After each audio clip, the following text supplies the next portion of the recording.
Uncle. ஆ நீங்கதான். Lord our Heavenly Father, thank you for giving this wonderful day to discuss on various aspects which is not known to us. You have helped us so far to come through this way, understanding you more better and better. To get the knowledge, you have guided us through Uncle and Chittappa. Guide them, guard them, and also help them to enlighten us furthermore.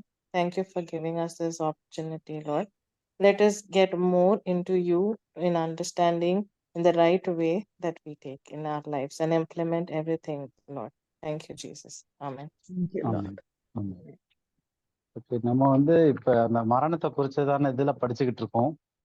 Last வீக்ல நான் இந்த மரணத்தை பத்தி இது பார்த்தோம்னா 2 விஷயம் போட்டு வச்சிருக்கேன். மரணம்னா என்ன, அடுத்தது என்ன நடக்குது மரணத்துல அப்படின்னு பார்த்தோம். அப்புறம் மரித்தவர்களுடைய நிலை என்ன அப்படின்ட்டு. லாஸ்ட் 2 வீக்கா நம்ம பார்த்தது மரணம்னா என்ன, மரணத்துல என்ன நடக்குது அப்படின்னு சொல்லிட்டு பல விஷயங்கள் பார்த்துக்கிட்டு இருந்தோம். நமக்கு ஏற்கனவே தெரியும், இப்ப பார்த்து முடிச்சாச்சு மரணம்னா என்ன, அடுத்தது மரணத்தை பற்றி தேவன் என்ன சொல்றாரு, அப்புறம் வேதாகமத்தின்படி மறக்கணும்னா என்னது, அப்புறம் பிசாசு சொன்ன பொய், அதாவது மரிப்பதே இல்லை அப்படின்னு சொல்லிட்டு. அதுக்கு அடுத்தது வேதாகமத்தின்படி மரணம்னா என்ன அப்படின்னு பார்த்தோம். அது ஒரு ப்ராசஸ். அது ஆதாம்னுடைய அதை பாவம் செய்த அன்னையில இருந்து ஆரம்பிச்சு அந்த ப்ராசஸ் போய் ஒரு எண்ட் பாயிண்ட்ல டெத் லிட்டரலா நடந்து முடிக்குது. But death is a process, அந்த final event is the death அப்படின்னு சொல்லி பார்த்தோம். அப்புறம் அந்த டெத்துக்கான ரீசன்ஸ் அப்படின்னு சொல்லிட்டு அதுல பாவத்தினாலதான் மரணம் வந்துச்சு. பாவத்தினுடைய எக்ஸ்ட்ரீம் சம்பளம் மரணம். இயேசு கிறிஸ்துவம் அந்த மரணத்துல இருந்து மீட்கிறதுக்கு தான் வந்தாரு அப்படின்னு சொல்லிட்டு. ஸோ இந்த மரணத்தை குறித்ததான இந்த காரியங்கள்லாம் பார்த்தோம் நம்ம. ஸோ இந்த வீக் நம்ம என்ன ஸ்டார்ட் பண்றோம் அப்படின்னா, கண்டிஷன் ஆஃப் த டெத், மரித்தவர்களுடைய நிலை, அவங்க என்ன மாதிரியான ஸ்டேட்ல இல்ல என்ன நிலையில எப்படியெல்லாம் இருப்பாங்க அப்படின்னு சொல்லிட்டு கிறிஸ்தவ உலகம் உட்பட எல்லாருமே, கிறிஸ்தவர்கள் உட்பட உலகத்துல இருக்க எல்லாருமே ஒவ்வொரு வியூ பாயிண்ட், அவங்களுடைய கருத்துக்கள் வச்சிருப்பாங்க. மரித்தவர்கள் எப்படி இருப்பாங்க, என்ன இருப்பாங்க அப்படின்னு சொல்லிட்டு. லாஸ்ட் வீக்கே மரணத்தை பத்தி பேசும்போது சில வியூ பாயிண்ட்ஸ் நம்ம பார்த்தோம். மரணம்ன்றது அடுத்தடுத்த ஜென்மத்துக்கு போறது, இல்ல மரிச்சாங்கன்னா பரலோகத்துல இருப்பாங்க, நரகத்துல இருப்பாங்க, ஏதோ ஒரு இடத்துல எக்ஸிஸ்ட் ஆகிட்டே இருப்பாங்க அப்படின்னு சொல்லிட்டு. ஸோ அல்டிமேட்டா அது எல்லாத்துலயுமே நம்ம பார்த்த ஒரு உண்மையான விஷயம் என்ன அப்படின்னா, அவங்க சொல்றது என்ன அப்படின்னா, அதனுடைய சென்ட்ரல் ஃபோக்கஸ் மரணம்ன்றது it is not the end. ஆத்மா மரிக்கிறதே கிடையாது. சரீரம் மரிக்குது, ஆத்மா ஏதோ ஒரு நிலையில உயிரோட இருக்கு, எக்ஸிஸ்ட் ஆகிட்டே இருக்குன்றதான் பார்த்தோம். வேதாகமத்தின்படி அது தவறு. மரணம்ன்றது ஆத்மா தான் மரிக்குது, சரீரம் அங்கேயே கிடக்குது, ஆவி தேவன்கிட்ட போயிருது, ஆத்மா தான் மரிக்குது.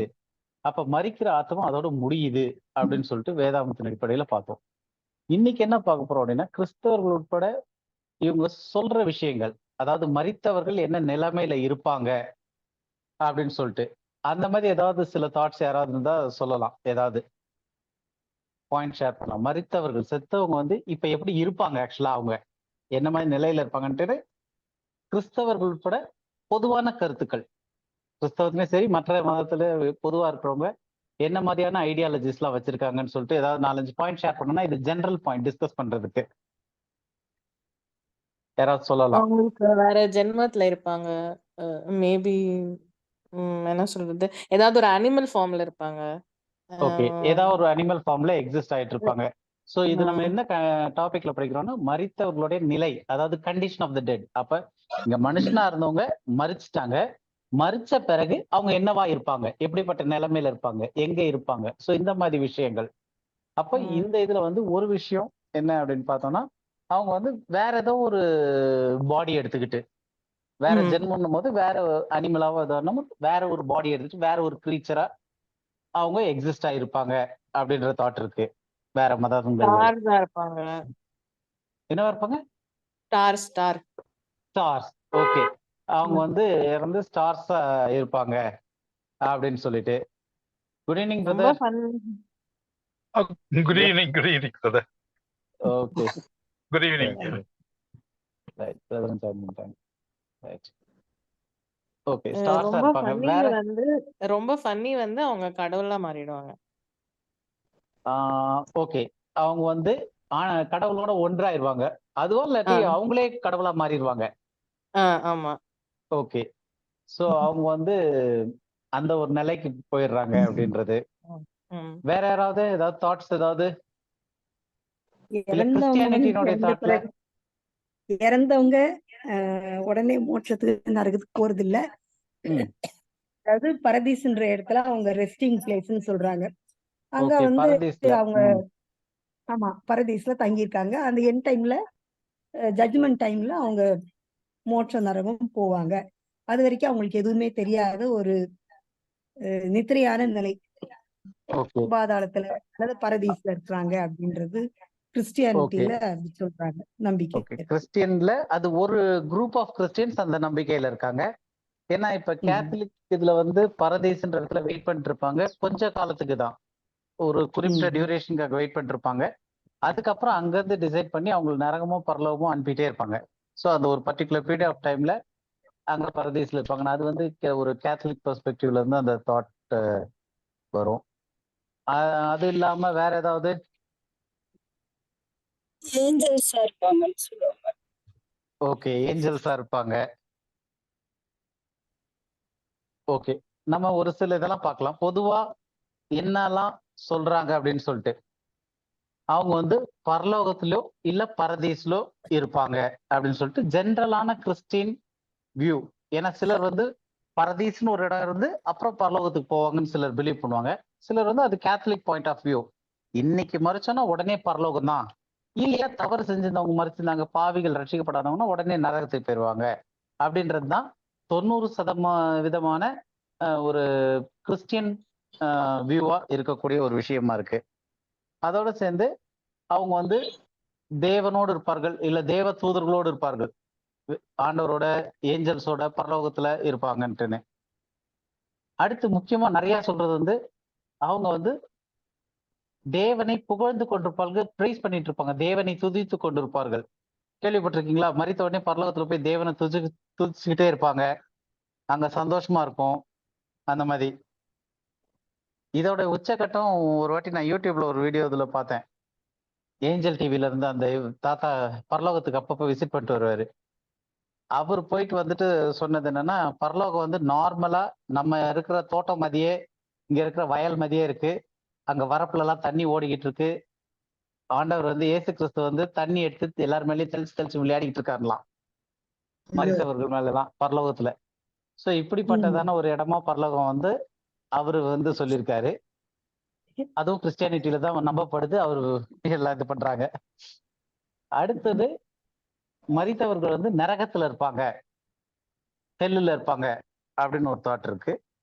அதே மாதிரி அந்த மரித்தவர்கள் நரகத்துல இருக்கிறவங்க வந்து தப்பு செஞ்சு மரித்தவர்கள் வந்து தே வில் பி சஃபரிங். இத வந்து நிறைய கிறிஸ்தவர்கள் ஆழமா நம்புற விஷயம் என்னன்னா சஃபரிங். ஏன்னா நம்ம இது வர நாட்கள்ல பார்ப்போம். ஏன்னா அந்த லாசரு, அந்த பணக்காரன் லாசரு ஒரு ஓமை இருக்கு பைபிள்ல. அதுல வந்து ஒரு சொட்டு தண்ணி கொடுத்தா வச்ச பரவாயில்ல அப்படின்னு சொல்லிட்டு கேட்கிற மாதிரிலாம் வருது. ஸோ அதெல்லாம் வச்சு இவங்க என்ன சொல்றாங்க, இப்ப மரித்தவர்கள் ரட்சிக்கப்படாம மரித்திருந்தாங்கன்னா அவங்க நரகத்துல இருக்கிறது மட்டும் இல்ல, அங்க வேதனையும் பட்டுக்கிட்டு இருப்பாங்க அப்படின்னு சொல்லிட்டு. இதை விட பொதுவான கருத்து என்ன, இதெல்லாம் வந்து மோரலஸ் ஒரு கிறிஸ்டியன் இல்லாட்டி ஒரு ரிலீஜியஸ் தாட்டோட சொல்றவங்களுக்கு இந்த இதெல்லாம் வரும். இது இல்லாம என்னன்னா they will be seeing us. அவங்க வந்து நம்மள பார்த்துக்கிட்டு இருப்பாங்க பரலோகத்துல இருந்து. நம்ம அப்பாவோ அம்மாவோ தாத்தா பாட்டி யாராவது மரிச்சவங்க இருந்தாங்க அப்படின்னா, நம்மள சொந்தக்காரங்களாம் மரிச்சிருந்தாங்க அப்படின்னா, அவங்க எல்லாம் பரலோகத்துல இந்நேரம் அவங்க நம்மள பார்த்துக்கிட்டு இருப்பாங்க அப்படின்ற ஒரு பொதுவான தாட் இருக்கு. அப்புறம் அவங்க வந்து நம்மள ஆசீர்வதிப்பாங்க. அவங்க கிட்ட நம்ம ப்ரேயர் பண்ணும்போது நம்மளுடைய தேவைகள் எல்லாம் அவங்க கிட்ட இது பண்ணும்போது அவங்க நம்மள ஆசீர்வதிப்பார்கள். ஏன்னா மேல இருந்து பார்த்துக்கிட்டு இருக்காங்க, அவங்க கடவுளோட இருக்காங்க, நமக்காக பேசுவாங்க, அவங்க பிளஸ் பண்ணுவாங்க, நம்மளை ஆசீர்வதிப்பார்கள் மரித்தவர்கள். இதுல இருந்து வந்ததுதான் இந்த மரித்தவர்களை கும்பிடக்கூடிய ஒரு வழிமுறை வந்தது. இதனுடைய அடிப்படையில தான் வந்துச்சு. அடுத்தது they come and talk to us in dream. அதாவது அவர்கள் வந்து நம்மளுடைய கனவிலும் தரிசனத்திலையும் வந்து பேசுவாங்கன்ட்டுன்னு. இத வந்து நிறைய பேர் நம்புறது ஒரு விஷயமா இருக்கு. இன்னைக்கு கனவுல எங்க தாத்தா வந்தாங்க, இல்ல எங்க அப்பா வந்தாங்க, எங்க அம்மா வந்தாங்க, என்கிட்ட சில விஷயங்கள்லாம் சொன்னாங்க அப்படின்னு சொல்லிட்டு கனவுல வந்து அவங்க பேசுறாங்க, ட்ரீம்ஸ்லயும் விஷன்ஸ்லயும் வந்து பேசுறாங்கன்றது நிறைய பேருடைய நம்பிக்கையா இருக்கு. ரெண்டாவது, அவங்க சிலர் வந்து என்ன நினைச்சுக்கிறாங்கன்னா, அவங்க வந்து உடலற்ற ஆவிகளா இருப்பாங்க, சுத்திக்கிட்டு இருப்பாங்க. டிஸ்எம்பாடிட் ஸ்பிரிட்ஸா அவங்க ரோம் பண்ணிட்டே இருப்பாங்க, சுத்துற அலைகிற ஆவிகளா. ஏன்னா மரித்திருப்பாங்க, அது வந்து அகால மரணமா இருக்கலாம், இல்ல சரியான மரணமா இல்லாம இருக்கலாம். அவங்களுக்கு ஒரு டைம் பீரியட் இருக்கும். அந்த டைம் பீரியட் வரைக்கும் அவங்க வந்து உடல் இல்லாம ஆவிகளா சுத்திக்கிட்டு இருப்பாங்க அப்படின்னு சொல்லிட்டு. இதெல்லாம் கேள்விப்பட்டிருக்கீங்களா, இல்ல இதெல்லாம் புதுசா இருக்கா உங்களுக்கு? இல்ல கேள்விப்பட்டிருக்கோம் பிரதர். அதுல வந்து Okay. முக்கியமா இந்த சூசைட் பண்ணவங்களோட ஆவி தான் சுத்திட்டு இருக்கோம். அவங்க ஏன்னா அவங்க டைமுக்கு முன்னாடி அவங்க செத்து போயிட்டாங்க. அப்போ அது வந்து சுத்திட்டு தான் இருக்கும். அந்த டைம் வந்து ஆண்டவர் அது வரைக்கும் டைம் வர வரைக்கும் அவங்க சுத்திக்கிட்டு இருப்பாங்க, சரீரம் கிடைக்காம அப்படின்னு சொல்லிட்டு. அது ஒரு தாட்டு அதிகமா இருக்கிறது. அதே மாதிரி இந்த கனவுல வந்து பேசுறதுன்றது, கனவுல வந்து இன்னைக்கு சொன்னாங்க, அதுக்கு என்ன அர்த்தமா இருக்கும், அவங்க இதை சொன்னாங்க, நான் பார்த்தேன், கனவுல வந்தாங்க. அதாவது இறந்தவர்கள் கனவுல வந்து பாக்குறது. அது கூட ஒரு இது யூடியூப்ல பார்த்துருந்தேன், ஒருத்தர் சொல்லியிருந்தாரு. இறந்தவங்க வந்து கனவுல வந்து உங்ககிட்ட பேசுறாங்கன்னா அது வந்து ரொம்ப ஒரு இந்த மாதிரியான ஒரு விஷயம் அப்படின்னு சொல்லிட்டு அவங்க நிறைய விஷயங்கள் பேசியிருந்தாங்க. அது நமக்கு தேவையில்லாது, நிறைய அந்த கதைகள் மாதிரி போயிட்டு இருக்கு நெட்ல எடுத்து பார்த்தா. சோ இது வந்து நம்ம இப்ப பார்க்க போற இவ்வளவு விஷயங்களும் வேதாகமத்தின்படி இது உண்மையா? ஏன்னா நம்மளுடைய அளவுகோலே என்னது? பைபிள் தான். பைபிள் தான். ஏன்னா ஒவ்வொருத்தருக்கு அவங்களுடைய பெர்ஸ்பெக்டிவ்ல இருந்து இது கரெக்டு, இது தப்புன்னுவாங்க. உதாரணத்துக்கு ஈவன் இன்னும் சொல்ல போனோம்னா, நம்மளுடைய அனுபவங்கள், நம்ம எக்ஸ்பீரியன்ஸ், பர்சனல் எக்ஸ்பீரியன்ஸ்ன்றோம் இல்லையா, அது வந்து ஒரு பெரிய டிசப்ஷனா கூட இருக்கலாம், ஒரு வஞ்சகத்தன்மை உள்ளதா கூட இருக்கலாம், நம்மளுடைய தனிப்பட்ட அனுபவம். ஏன்னா தனிப்பட்ட அனுபவத்தை வச்சு ஒரு கோட்பாட்டை நம்ம ஒரு டாக்டரினை எழுத முடியாது, ஒரு டாக்டரினை வரையறுக்க முடியாது. அப்ப சத்தியம் என்னன்னா, என்னுடைய அனுபவம் என்னுடைய சத்தியம் கிடையாது, வேதம் என்னுடைய சத்தியம். வேதத்துல இருக்குன்னா இருக்கு, வேதத்துல இல்லைன்னா இல்லை. அப்ப என்னுடைய அனுபவம் ஒவ்வொருத்தருக்கும் ஒவ்வொரு மாதிரி அவங்களுடைய மைண்ட் செட்க்கு ஏற்ற மாதிரி அவங்களுடைய காரியங்கள் மாறுபடுது. அப்ப அனுபவத்தை வச்சு நம்ம டாக்டரினோ இல்ல டீச்சிங்கோ கொண்டு வர முடியாது. அது வந்து சில டைம்ல ஆண்டவர் சில பர்சனல் அனுபவம் கொடுத்துருக்கலாம், இல்ல அனுபவம் புரிய சூழ்நிலைன்னா நம்ம அது அனுபவம் நினைச்சிருக்கலாம். ஒரு கனவு வருது அப்படின் போது இப்ப நம்ம அந்த கனவெல்லாம் பார்க்கலாம். அது ஒரு கனவு வருது அப்படின் போது மரித்தவர்கள் வந்திருக்காங்கன்னா, அப்ப எனக்கு மரித்தவர்கள் கனவுல வந்தாங்கன்னு சொல்லி யார்கிட்டயும் கேட்டப்ப ஒரு ஊழியக்காரர் வந்து அதுக்கு ஒரு பெரிய மெசேஜே கொடுத்துருக்காரு. அவங்க வந்து உங்ககிட்ட பேச விரும்பியிருக்காங்க இப்படி அப்படின்னு சொல்லிட்டு ஒரு மெசேஜ் பார்த்தேன். ரொம்ப அபத்தமா இருந்துச்சு. ஏன்னா அவங்க கனவை வச்சு அவங்க கனவுக்கு அவர் வந்து ஒரு வேலிடான ஒரு அர்த்தம் கொடுக்கணுமே சொல்லிட்டு அவங்க கனவுல என்ன சொன்னாங்க, அப்போ உங்களுக்கு இதுவா இருக்கும் அதுவா இருக்கும் ஏகப்பட்டது ஒரு கிறிஸ்டின் பாஸ்டர் ஒருத்தர் சொல்லிட்டு இருக்காரு. யூடியூப்ல ரெக்கார்ட் பண்ணி போட்டுருந்தாங்க அந்த வீடியோ. ஸோ அந்த மாதிரியான ஒரு காரியங்கள்லாம் போய்கிட்டு இருக்கு. அப்ப எது நமக்கு கரெக்ட் அப்படின்னு சொல்லும் போது, நம்ம அனுபவிச்சது கூட நமக்கு கரெக்ட் இருக்காது, அது கூட நம்மள தவறான வழிக்கு நடத்தும், அது வந்து கரெக்டானது கிடையாது. அப்ப கரெக்டானது என்ன, அந்த அனுபவமா இருக்கட்டும் இல்லை எதா இருக்கட்டும், அது வந்து வேதத்தின்படி ஒத்து போயிருக்கா? அப்ப நம்மளுடைய அளவுகோல் எது, நம்மளுடைய படிப்புக்கோ இல்லை நம்மளுடைய ஸ்டாண்டர்ட். இப்போ 1 கிலோ வெங்காயம் வாங்கிட்டு வரோம்னா அந்த 1 கிலோ வந்து எந்த இடத்துல வந்து அளந்து பார்த்தாலும் 1 கிலோ தான் இருக்கும். ஏன் அப்படின்னா அந்த 1 கிலோனா இவ்வளோன்றதுக்கு வந்து ஒரு எடைக்கல் வச்சிருக்காங்க. அதுதான் வந்து அந்த ஸ்டாண்டர்ட், வெயிங் ஸ்டாண்டர்ட். அப்ப அந்த ஸ்டாண்டர்டின் அளவுல தான் நம்ம அளக்கும் போது இது 1 கிலோ, இது 1.25 இருக்கு, 1.5 இருக்கு, 2 இருக்குன்னு நம்ம பிரிக்கிறதுக்கான அளவு எதை வச்சு நிர்ணயிக்கணும்னா அந்த ஸ்டாண்டர்டை வச்சு. அந்த ஸ்டாண்டர்ட் தான் பைபிள். அப்ப அந்த பைபிள்ல என்ன இருக்கோ அதுதான் நம்மளுடைய டீச்சிங்க்கு எடுத்துக்கூடிய ஸ்டாண்டர்டா இருக்கலாம், நம்மளுடைய அனுபவங்கள் கிடையாது. First thing. இப்போ பைபிள் என்ன சொல்லுது இத பத்தி அப்படின்னு சொல்லிட்டு சில வசனங்கள் நம்ம படிப்போம், அது நமக்கு தெளிவா புரியும். ஏன்னா இது முக்கியமான விஷயம். மரணத்தை குறிச்சு இவ்வளவு கான்ட்ரவர்சிஸ், இவ்வளவு விஷயங்கள் இருக்கு கிறிஸ்தவர்களுக்கு முக்கியமா. ஏன்னா மற்றவர்களுக்கு வந்து வேதத்தின்படி நம்பிக்கை இருக்காது, இல்ல வேதத்தை புரிஞ்சுக்கோ வாசிக்கோ வாய்ப்பு கூட இல்லாம இருக்கலாம். ஆனா கிறிஸ்தவர்களுக்கு கையில ஒவ்வொருத்தரும் வீட்டுல 4 பைபிள் வச்சுக்கிட்டு கூட மரணம்னா என்னன்னே புரியாம இருக்கிறதுக்கான காரணம் வந்து அதுல இருந்து நம்ம இன்னும் பார்க்கலன்றதுதான். அப்ப நம்ம வேதத்துல ஆண்டவர் மரணத்தை பத்தி என்னெல்லாம் சொல்லியிருக்காரு அப்படின்றத நம்ம முதல் பார்க்கணும். முதல்ல அதை புரிஞ்சுக்கிறதுக்கு பிரசங்கி 9:5 உயிரோடு இருக்கிறவர்கள் தாங்கள் மரிப்பதை அறிவார்கள்,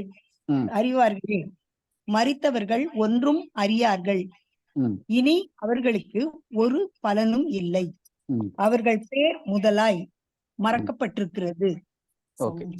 அப்போ இந்த இதுல Is good. வந்து இந்த இந்த வசனத்துல 5வது வசனத்துல பார்க்கும்போது உயிரோடு இருக்கிறவர்கள் தாங்கள் மரிப்பதை அறிவார்களே, மரித்தவர்கள் ஒன்றும் அறியார்கள் அப்படின்னா இந்த மரித்தவர்கள் ஒன்றும் அறியார்கள்ல முதல் விஷயம் என்ன வருது? கம்பேரிட்டிவ்லி. ஏன்னா இங்க மேல ஒரு வசனத்தை வச்சு கம்பேர் பண்றாரு. உயிரோடு இருக்கிறவர்கள் எதை அறிவாங்க? தாங்கள் மரிப்பதை அறிவார்களே. அப்ப நான் உயிரோடு இருக்கேன்னா நான் செத்துருவேன் ஒரு நாள்ன்றது எனக்கு தெரியும், எல்லாருக்குமே தெரியும், உயிரோடு இருக்க எல்லாருக்குமே தெரியும் அவங்க மரிப்பாங்கன்ட்டுன்னு. மரித்தவர்கள் ஒன்றும் அறியார்கள்னா எதை வரைக்கும் அறிய மாட்டாங்க? அவங்க செத்துட்டாங்கன்றதே அவங்களுக்கு தெரியாது. ஃபர்ஸ்ட் பாயிண்ட் புரியுதா? உயிரோடு இருக்கும் போதுதான் நம்ம மரிக்க போறோம்ன்ற விஷயமே உயிரோடு இருக்கவங்களுக்கு மட்டும் தான் தெரியுமே தவிர, மரித்தவர்கள் ஒன்றும் அறியார்கள்னா அதுல முதல் விஷயம் அவர்கள் மரிக்க போறாங்கன்ற கூட அவர்களுக்கு தெரியாது. அடுத்தது இனி அவர்களுக்கு ஒரு பலனும் இல்லை. அப்போ மரித்த பிறகு அவங்களுக்கு வந்து ஏதாவது ஒரு ரிவார்டோ இல்ல பலனோ, ரிவார்ட்னா இப்ப நான் ஏதாவது வேலை பண்ணேன்னா அதுக்கு ஏதாவது ஒரு நன்மை கிடைக்கும், அந்த மாதிரி ஒரு விஷயமும் மரித்த பிறகு அவர்களுக்கு ஒரு பலனுமே இருக்காது. ஃபர்ஸ்ட் திங் வந்து மரித்தவர்கள் ஒன்றுமே அறியார்கள். கம்பேரிட்டிவ்லி எதுக்கு கம்பேர் பண்றாங்கன்னா உயிரோடு இருக்கவங்க வந்து அவங்க மரிக்க போறாங்க, மரிப்பார்கள்ன்றத அட்லீஸ்ட் அறிவாங்க உயிரோடு இருக்கவங்க. ஆனா மரித்தவர்கள் ஒன்றும் அறியார்கள்னா அது கூட அவங்க செத்துட்டாங்கன்றது கூட மரித்துட்டாங்கன்றது கூட அவர்களுக்கு தெரியாது. எந்த அளவுக்கு அப்படின்னா அவர்கள் பேர் முதலாய் மறக்கப்பட்டிருக்கும். அப்ப அவங்க பேர் கூட அவங்களுக்கு ஞாபகம் இருக்காதுன்னா டோட்டலா ஒண்ணுமே இல்லை. உதாரணத்துக்கு அதனால்தான் பைபிள் வந்து மரணத்தை என்ன விதமா சொல்லுது? என்ன வார்த்தையினால பைபிள் மரணத்தை விவரிக்கிற இன்னொரு வார்த்தை என்ன தெரியுமா? நித்திரை. என்ன சொல்லுங்க? மரணத்தை, அதான் மரணத்தை வந்து விவரிக்கிற இன்னொரு வார்த்தை பைபிள்ல மரணம்னு சொல்ற இடத்துல இன்னொரு வார்த்தை என்ன பயன்படுத்தப்படுதுன்னா நித்திரை. அதாவது இவங்க நித்திரை அடைந்து அவங்க பிதாக்களோடு சேர்க்கப்பட்டார்கள், நித்திரை அடைந்தார் பிதாக்களோடு சேர்க்கப்பட்டார்னு. அப்ப நித்திரைன்ற வார்த்தை ஏன் சொல்லப்படுது அப்படின்னா நல்ல ஆழ்ந்த தூக்கத்துல இருக்கும் போது ஒருத்தருக்கு கூட அவங்க பேர் கூட ஞாபகத்துல இருக்காது. அவங்க நம்ம மூச்சு விட்டுக்கிட்டு இருக்கோன்றதே தெரியாது, எதுவுமே தெரியாத ஒரு நிலையில தான் அந்த ஆழ்ந்த நித்திரை. அதை வந்து புரிய வைக்கிறதுக்காக தான் மரணம் எப்படி இருக்கும்னு ஒரு சிம்பாலிக்கா சொல்றதுக்கு தான் நித்திரைன்ற வார்த்தை பயன்படுத்தப்படுது. ஏன்னா மரித்த பிறகு அது எப்படி இருக்கும்னு யாருக்குமே தெரியாது. ஏன்னா மரணம்ன்றது அதோட எண்ட் ஆயிருதுன்னு தெரியுது. ஆனா நித்திரைன்றது நமக்கு தெரியுது. உயிரோடு இருக்கவங்க டெய்லி அவங்க நித்திரையை அடையும் போது தூங்கும் போது என்ன மாதிரியான ஒரு ரியாக்ஷன் இருக்கு, என்ன நிலைமையில இருக்கு. நல்ல நைட் ஒரு 9, 10 மணி 11 மணிக்கு படுத்து தூங்குறோம்னா ஒரு அளவு உருண்டு உருண்டு தூங்கும் போது ஒரு 12, 1 மணி வரைக்கும் கூட நினைவு இருக்கலாம். கொஞ்சம் நம்ம யோசிச்சுட்டு ஏதாவது திங்க் பண்ணிக்கலாம். அதுக்கு அடுத்த ஒரு ஸ்டேஜ்ல ஒண்ணுமே தெரியாத ஒரு தூக்கம் இருக்கும். மறுபடியும் ஒரு 3, 4 மணிக்கு முழிப்படுற வரைக்கும் அந்த இன்பிட்வீன் போற ஒரு 4 மணி நேரம் 5 மணி நேரம் டைம் வந்து நம்ம பகல்ல உட்கார வச்சிருந்தோம்னா அந்த 5 மணி நேரம் வந்து இன்னைக்கு இருக்கிற நிலைமையில மொபைல் போன்ல நம்ம எல்லாம் பைத்தியம் பிடிச்ச மாதிரி ஆயிடுவோம். இல்ல வேற ஏதாவது செய்யறதுக்கு எதுவுமே வேலை இல்லை, சும்மாவே உட்காந்துருக்கணும்னா டைமை பார்த்துட்டே இருப்போம். 1/2 மணி நேரம், ரொம்ப நேரம் கழிச்சு திரும்ப பார்த்தோம்னா ஒரு 15 நிமிஷம் தான் ஓடி இருக்கும். இன்னும் கொஞ்ச நேரம் பார்த்தா இன்னொரு 10 நிமிஷம் தான் ஓடி இருக்கும். அப்ப என்னன்னா நம்ம முழிச்சிருக்கும் போது நமக்கு டைம் போறது தெரியுது, எவ்வளவு நேரம் நம்ம ஸ்பெண்ட் பண்றோம்னு தெரியுது. அப்ப போர் அடிக்குது, நம்ம என்ன பண்ணலாம்னு யோசிக்கிறோம், ஒவ்வொரு விஷயமா எடுத்து ஏதாவது பாக்குறோம் வைக்கிறோம், சும்மா உட்காந்துருக்க கூட முடிய மாட்டேங்குது, டைம் ரொம்ப லாங்கா போற மாதிரி இருக்கு. ஆனா அதே தூக்கத்துல நல்ல ஆழ்ந்த தூக்கத்துக்கு போயிட்ட பிறகு அடுத்தது தூக்கம் தெளிஞ்சு பார்க்கும்போது மணிக்கணக்கா ஓடி இருக்கும். 3 மணி நேரம் 4 மணி நேரம் 5 மணி நேரம் அப்படி நல்லா தூக்கம் போயிட்டு இருக்கும். அப்ப எழுந்த பிறகு அப்படியே டயர்டா அப்படியே எழுந்து முழிச்சு பார்க்கும்போது ஐயோ 4 மணி நேரத்துக்கு 5 மணி நேரத்துக்கு. ஆனா அப்பதான் படுத்த மாதிரி இருக்கும், எழுந்த மாதிரி இருக்கும். அப்ப நடுவுல வந்து அதுக்கு இடையில நான் கான்சியஸா என் பேர் யோசிச்சிருந்தேன், நான் ஏதாவது யோசிச்சிருந்தேன், நான் நினைவு இருந்துச்சா ஏதாவது யோசித்தேன், ஒண்ணுமே இருக்காது. அப்ப டோட்டலா பிளாங்கா ஒண்ணுமே இல்லாம நான் என்ன இருக்கேன் எங்க இருக்கிறேன் எதுவுமே தெரியாம நான் யாருன்றதே தெரியாத ஒரு நிலையில ஒரு தூக்கம் போகுது இல்லையா, அந்த தூக்கத்தை தான் பைபிள் உதாரணத்துக்கு சொல்லுது. ஏன்னா மரித்துட்ட பிறகு அவங்களுக்கு புரியாது. அப்ப இது சொல்றது எல்லாமே உயிரோடு இருக்கவங்களுக்கு தான் சொல்லப்படுது, மரிக்கிற நிலை எப்படி இருக்கும் அப்படின்னு சொல்லிட்டு. அப்ப உயிரோடு இருக்கவங்க புரிஞ்சுக்கக்கூடிய மேக்சிமம் பாயிண்ட் மரணத்தை குறிச்சு புரிஞ்சுக்கணும் அப்படின்னா அதுக்கு ஒரு ஒப்பீடா சொல்லக்கூடிய வார்த்தை வந்து நித்திரை. அந்த வார்த்தையை சொன்னாதான் புரிஞ்சுக்கும் அப்படின்னு சொல்லிட்டு நித்திரைன்ற வார்த்தையை பைபிள் சொல்லுது. அப்ப இங்க வந்து மரணம் அடைஞ்சவங்கள்ல நம்ம இப்ப இந்த ஒரு வசனம் பார்த்ததுலேயே வந்து மரித்தவர்கள் ஒன்றும் அறியார்கள், இன்க்ளூடிங் அவங்க மரித்துட்டாங்கன்னு கூட அவங்களுக்கு தெரியாது. அவர்களுக்கு வந்து ஒரு பலனும் இல்லை, மரித்தவர்களுக்கு அவங்களுக்கு ஒரு பலனும் இல்லை. மரித்தவர்களுடைய பேர் முதலாய் அவர்களுக்கு மறக்கப்பட்டிருக்கிறது. அவங்களுக்கு எதுவுமே தெரியாது. ஸோ இதெல்லாம் மரணத்தினுடைய நிலைகளை நம்ம பார்த்துட்டு இருக்கோம், எப்படி இந்த கண்டிஷன் சொல்லிட்டு. ஏன்னா இந்த வசனங்கள் எல்லாம் படிச்சு முடிச்ச பிறகு நம்ம மேல பார்த்த காரியங்கள் உலகத்தோட சொல்றாங்க இல்லையா, அதெல்லாம் கம்பேர் பண்ணி பார்த்தோம்னா நமக்கு இன்னும் தெளிவா புரிய ஆரம்பிக்கும். இப்ப அதே பிரசங்கி 9லயே 10வது வசனம் எடுத்து படிங்க. செய்யும்படி உன் கைக்கு நேரிடுகிறது எதுவோ அதை உன் பலத்தோடே செய். நீ போகிற பாதாளத்திலே செய்கையும் வித்தையும் அறிவும் ஞானமும் இல்லையே. இப்ப இங்க அடுத்த வசனம் அதே மரணத்தை பத்தி சொல்லும் போது, உனக்கு கை நேரிட எதுவோ அதை பலத்தோட செய், நீ போகிற பாதாளத்திலே இருக்கு இல்லையா, அந்த பாதாளம்ன்ற வார்த்தை தான் கிரேவ்னு டிரான்ஸ்லேட் பண்ணியிருக்கிறது, ஹெல்லுன்னு டிரான்ஸ்லேட் பண்ற அதே வார்த்தை தான் இதுவும். டோட்டலா ஹீப்ரூல வந்து அது ஷியோல் அப்படின்ற வார்த்தை, அங்கதான் மரித்தவர்களுடைய நிலையா சொல்லப்படுற இடம். அப்ப நீ போகிற ஷியோலிலே, அந்த பாதாளத்துல, இல்ல நரகம் மொழிபெயர்த்திருந்தாங்கன்னா அந்த நரகத்துல என்னெல்லாம் கிடையாது, செய்கையும் விந்தையும் அறிவும் ஞானமும் இல்லையே அப்படின்ட்டு இருக்கு. இப்ப இதுல செய்கை அப்படின்னா என்னது? ஆக்ஷன், நம்ம செய்யற செயல்கள், ஆக்ஷன், நம்ம செய்யற செயல்கள். அப்ப அங்க வந்து ஒரு செயலும் இருக்காது. ஏன் இது வந்து இன்னும் கொஞ்சம் டீப்பா போகுதுன்னா, நம்ம நித்திரையா இருக்கும்போது, தூக்கத்துல இருக்கும்போது நம்ம இப்படி உருண்டிருப்போம், கை அசைச்சிருப்போம், எல்லாம் பண்ணிருப்போம். அந்த செய்கை கூட அங்க கிடையாது. தூக்கத்துல இருந்து நமக்கு தெரியாம ஒரு செய்கைகள்லாம் வருது, அந்த செய்கையும் இங்க கிடையாது. அப்ப மேல சொன்ன வசனம் அதே அதிகாரத்துல 5வது வசனத்துல சொன்னது வந்து மரித்தவர்களுடைய நிலை எப்படி இருக்கும்னு சொல்லியாச்சு. அப்ப அதுக்கு அடுத்த ஸ்டேஜ் இங்க வரும்போது அங்க ஃபர்ஸ்ட் விஷயம் செய்கை கிடையாது, எந்த ஒரு செயலுமே அந்த இடத்துல கிடையாது அப்படின்னு பார்த்தாச்சு. பாதாளத்துல, பாதாளம்னா அந்த ஷியோல், மரித்த இடத்துல மரித்தவர்கள் அந்த ஒரு நிலையில வந்து செய்கை கிடையாது. விந்தையும் வித்தையும், வித்தைனா இங்கிலீஷ்ல வந்து டிவைஸ் இருக்கும், வித்தைனா தெரியுமா? விதவிதமா செய்யக்கூடிய வித்தியாசமான காரியங்கள் தான் சொல்லுங்க. நானுமே வந்து அந்த வார்த்தை எனக்கு தமிழ் வார்த்தை புரியல, அதுக்கப்புறம் அதனுடைய ஹீப்ரு வார்த்தையில இருந்து எடுத்து. ஏன்னா இங்கிலீஷ்ல பார்த்தாலும் டிவைஸ் இருக்கு, என்ன டிவைஸ்ன்னு புரியல. தமிழ்ல பார்த்தா வித்தைன்னு இருக்கு. அப்புறம் அதனுடைய மூல பாஷையில அது என்ன அர்த்தத்துல வருது அப்படின்னு பார்க்கும்போது, அந்த மூல பாஷையில பிளான்ஸ், தாட்ஸ், நம்மளுடைய திட்டங்கள், சிந்தனைகள்.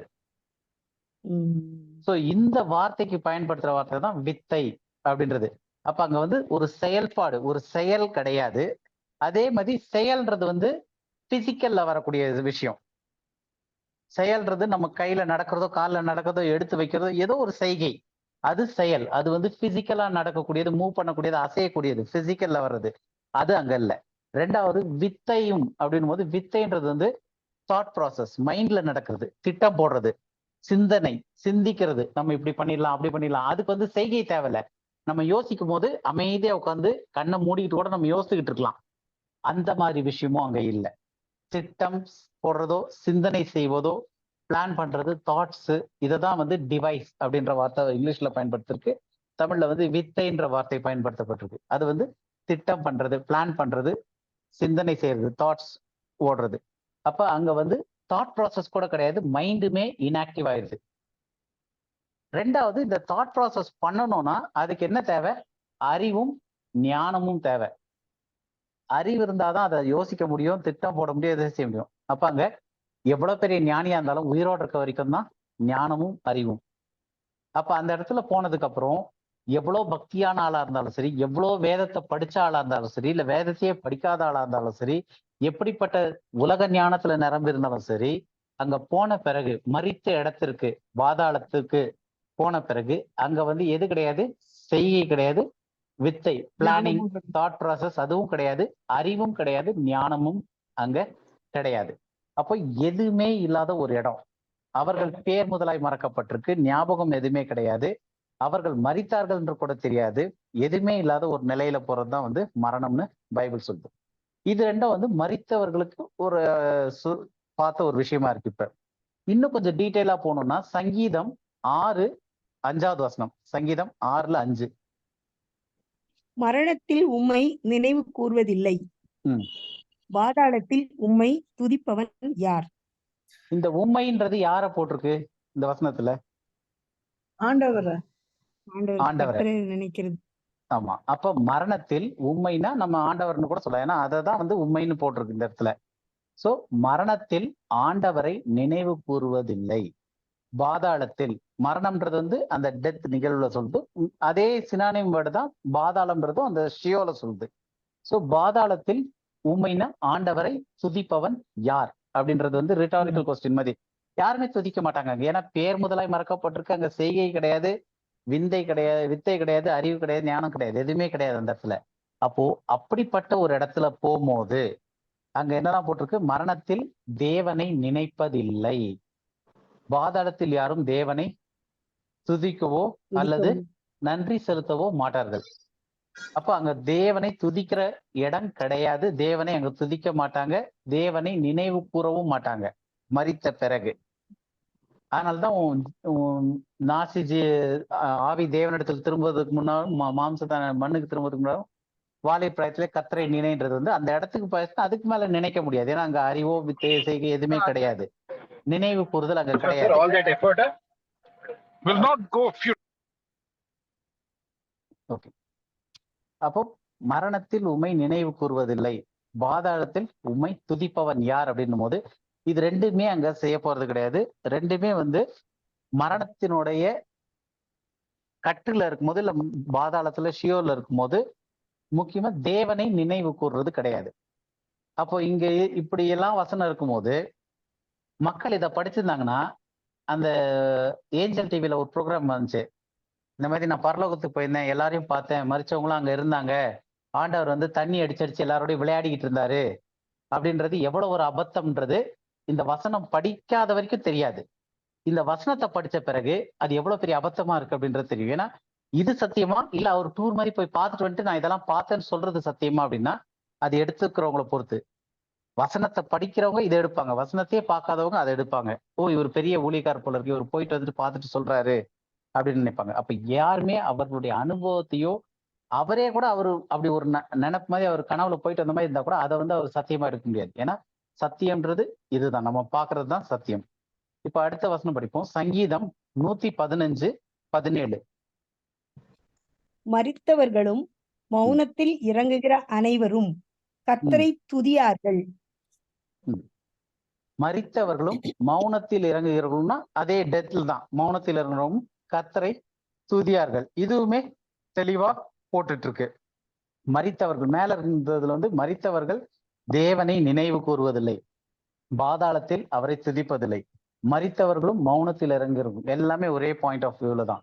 அனைவரும் கர்த்தரை துதியார்கள். அப்ப தெளிவாவே இங்க போட்டாச்சு. மேல வந்து ஒரு ரிட்டாரிக்கல் கொஸ்டின் மாதிரி கேட்கிறாரு, உம்மை துதிப்பவன் யார் அப்படின்னு கேட்டாரு சங்கீதம் 6:5. இங்க வந்து கர்த்தரை துதியார்கள்னே தெளிவா சொல்லிட்டாரு. கிளியரா இருக்கு. அடுத்தது ஏசாயா 38:18. பாதாளம் உம்மை துதியாது, மரணம் உம்மை போற்றாது, குழியில் இறங்குகிறவர்கள் உம்முடைய சத்தியத்தை தியானிப்பது இல்லை.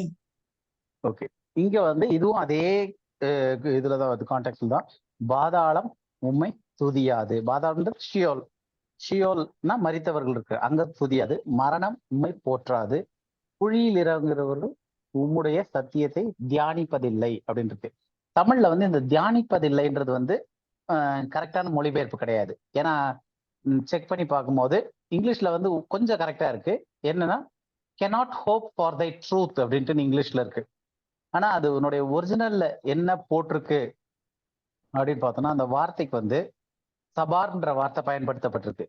அந்த தியானிப்பதில்லை அப்படின்னு போட்டிருக்கு இல்லையா, அந்த வார்த்தைக்கு வந்து இங்க ஹோப் அப்படின்ற ஒரு வார்த்தை இருக்கு இங்கிலீஷ்ல. அந்த ஹோப்ன்ற வார்த்தைக்கு வந்து சபார்ன்ற வார்த்தை.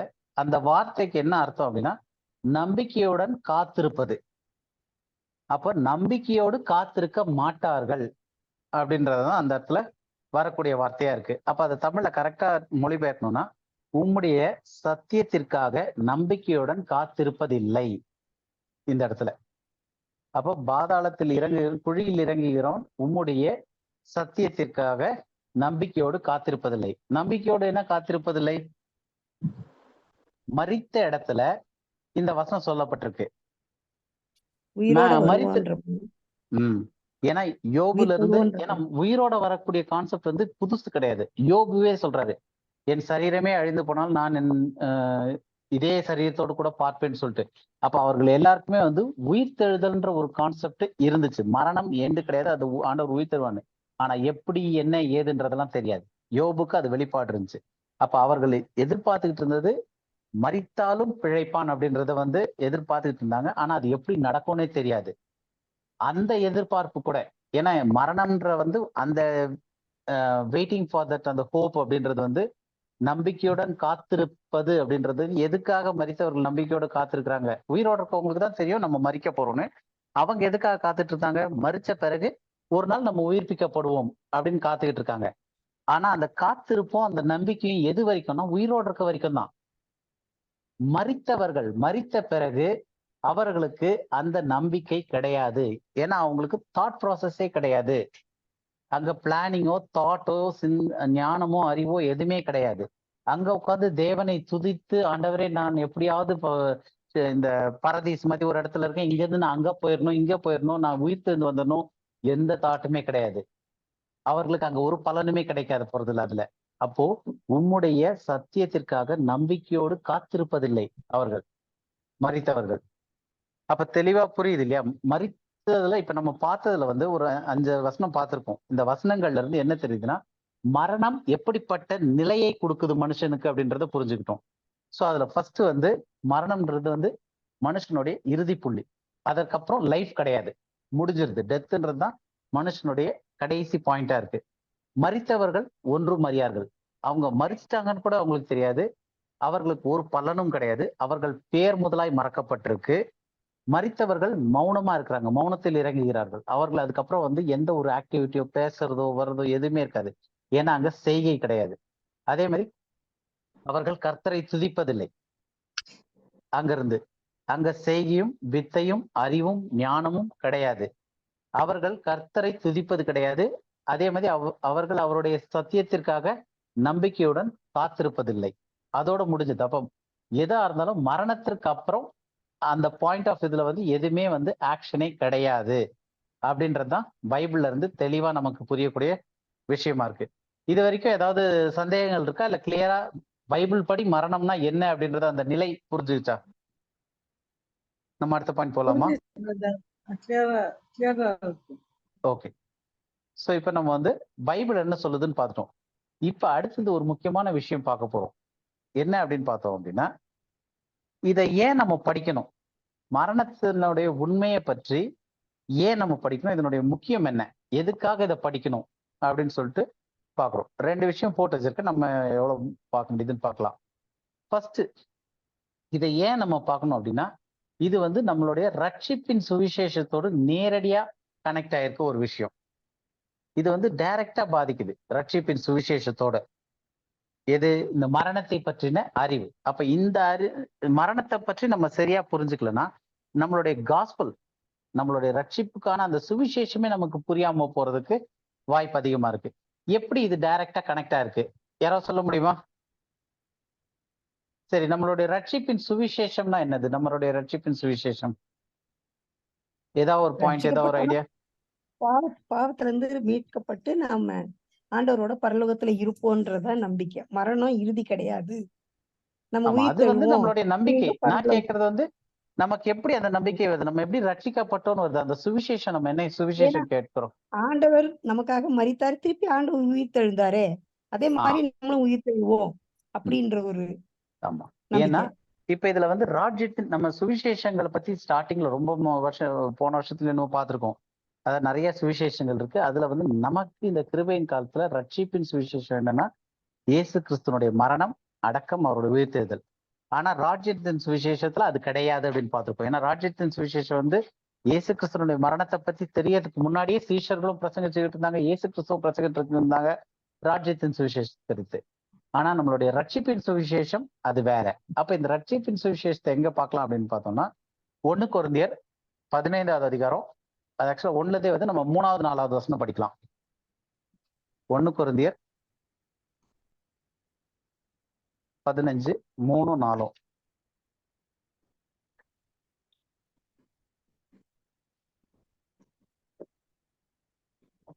யாராவது எடுத்து படிக்கலாம். 1 கொரிந்தியர் நான் ஆ. அடைந்ததும் ம்.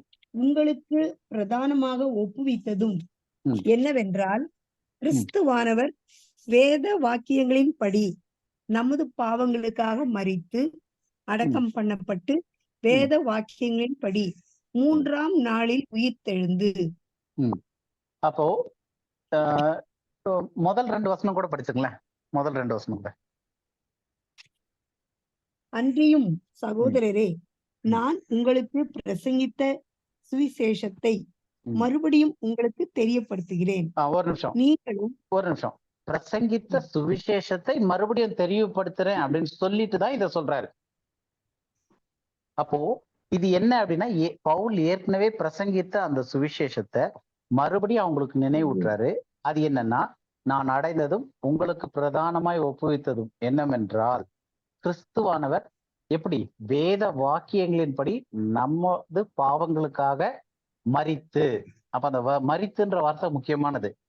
அடுத்தது அடக்கம் பண்ணப்பட்டு வேத வாக்கியங்களின்படி 3ஆம் நாளிலே உயிர்த்தெழுந்து அப்படின்னு சொல்லிட்டு பின்பு இவங்களுக்கு எல்லாம் காட்சி அளிச்சார் அப்படின்ட்டு போவோம் அந்த இன்ஸ்டன்ட். அப்ப இந்த காஸ்பிள் நம்மளுடைய ரட்சிப்பின் சுவிசேஷம் அப்படின்றதுல வந்து முக்கியமான விஷயங்கள் என்ன அப்படின்னா, கிறிஸ்து நம்மளுடைய பாவங்களுக்காக மரித்து அடக்கம் பண்ணப்பட்டு 3ஆம் நாள் உயிர்த்தெழுந்தார். அப்ப இந்த ஒரு விசுவாசம், இந்த ஒரு நம்பிக்கை, இந்த நம்பிக்கை தான் வந்து நமக்கு இந்த கிருபையின் காலத்துல ரட்சிப்பிற்கான ஒரு சுவிசேஷமா இருக்கு. இதை தவிர்த்து வேற எதுவும் சுவிசேஷம் கிடையாது. இயேசு கிட்ட வந்தா உனக்கு சில காரியங்கள் நடக்கும். இல்ல நிறைய பேர் சுகத்திற்காக இயேசு கிறிஸ்து கிட்ட வரவங்க இருக்கிறாங்க. நான் சுகம் பெற்றுக்கொண்டேன், அதனால இயேசுவை நம்புறேன், அப்படி இது எல்லாமே வந்து காஸ்பிள் கிடையாது. இது எதுவும் சுவிசேஷம் கிடையாது. அப்ப சுவிசேஷம்ன்றது என்ன அப்படின்னா, நம்முடைய பாவங்களுக்காக அவர் மரித்தார், அடக்கம் பண்ணப்பட்டார், 3ஆம் நாள்ல தான் உயிரோட எழுந்தார், தீர்க்க தரிசனத்தின் அடிப்படையில, வேத வாக்கியங்களின் அடிப்படையில. அப்ப இதுதான் வந்து நம்மளுடைய ரட்சிப்பினுடைய சுவிசேஷமா இருக்கு. இப்ப இதுல 3 காரியங்கள் இருக்கு இந்த ரட்சிப்பின் சுவிசேஷத்துல.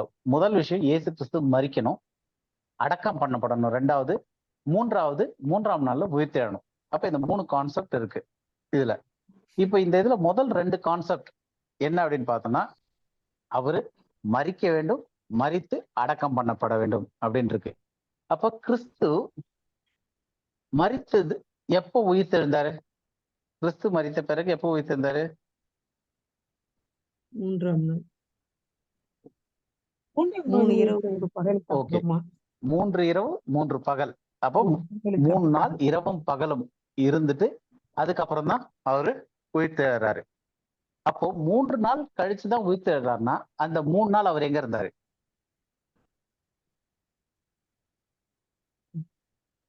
பாதாளத்துல நம்ம வசனத்தின் அடிப்படையில தெளிவா பார்த்துக்கிட்டு வரோம். ஏன்னா இது வந்து டைரக்டா நம்ம சுவிசேஷத்துல அஃபெக்ட் ஆகுது அப்படின்னும் போது, நம்ம சுவிசேஷத்தை எப்படி பிலீவ் பண்ணியிருக்கிறோம் அப்படின்றதே இந்த கான்செப்ட் வந்து அஃபெக்ட் பண்ணும்.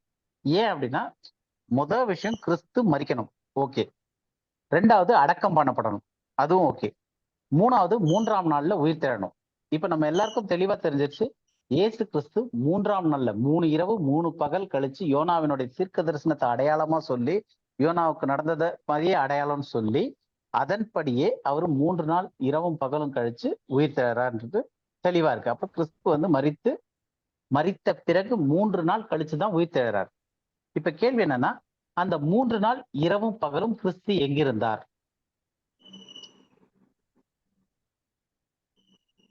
பாதாளத்துலதான் இருந்தார். எல்லாருக்குமே இதே ஐடியா தானா, இல்ல வேற ஏதாவது வியூ இருக்கா? தெரியல, சும்மா ஒரு சொல்றேன். ஜெசி?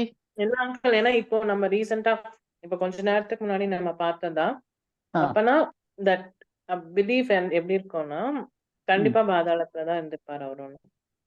ஓகே. இப்ப ஏன் நமக்கு இந்த ஒரு ஹெசிடேஷன் வருது? அதாவது இவ்வளவு நேரம் நம்ம பதில் சொல்லும் போது டைரக்டா தைரியமா சொல்லிட்டு இருந்த நம்ம, இயேசு கிறிஸ்து 3ஆம் நாள்ல தான் உயிர்த்தெழுந்தார்னு தைரியமா தெளிவா சொல்லியாச்சு. அப்ப இயேசு கிறிஸ்து மரித்து அடக்கம் பண்ணப்பட்டு 3ஆம் நாள்ல உயிர்த்தெழுந்தார் அப்படின்னும் போது, இயேசு கிறிஸ்து மரித்து அடக்கம் பண்ணப்பட்ட பிறகு உயிர்த்தெழுற வரைக்கும் அந்த 3 நாள் எங்க இருந்தாருன்னும் போது அப்படியே கொஞ்சம் நம்ம ஹெசிடேட் பண்ணி பாதாளம் அப்படின்றோம். இந்த தாட் ஏன் வருது அப்படின்னா, இயேசு கிறிஸ்து மரணத்தை நம்ம ஏத்துக்க முடியாத அளவுக்கு நம்மளுக்கு பச்சை கண்ணாடி போட்டுட்டு இருக்காங்க. கிறிஸ்தவ மதமானது, கிறிஸ்தவ ரிலிஜன் ஆனது, ட்ரெடிஷன் படி இயேசு கிறிஸ்து மரணத்திற்குள்ளாய் அவர் போகல அப்படின்ற மாதிரியான ஒரு தாட் ப்ராசஸ். இதை நம்ம நம்பினாலும் நம்ம இல்ல இயேசு கிறிஸ்து மறிச்சார்னு சொன்னாலுமே நம்மளுடைய மைண்ட் ப்ராசஸ்ல தாட் ப்ராசஸ்ல இதை நமக்கு நல்ல ஆழமா உள்ள போட்டது என்னன்னா, இயேசு கிறிஸ்து மரணத்திற்குள்ளாய் போகலன்ற மாதிரியே நமக்கு சொல்லிட்டாங்க.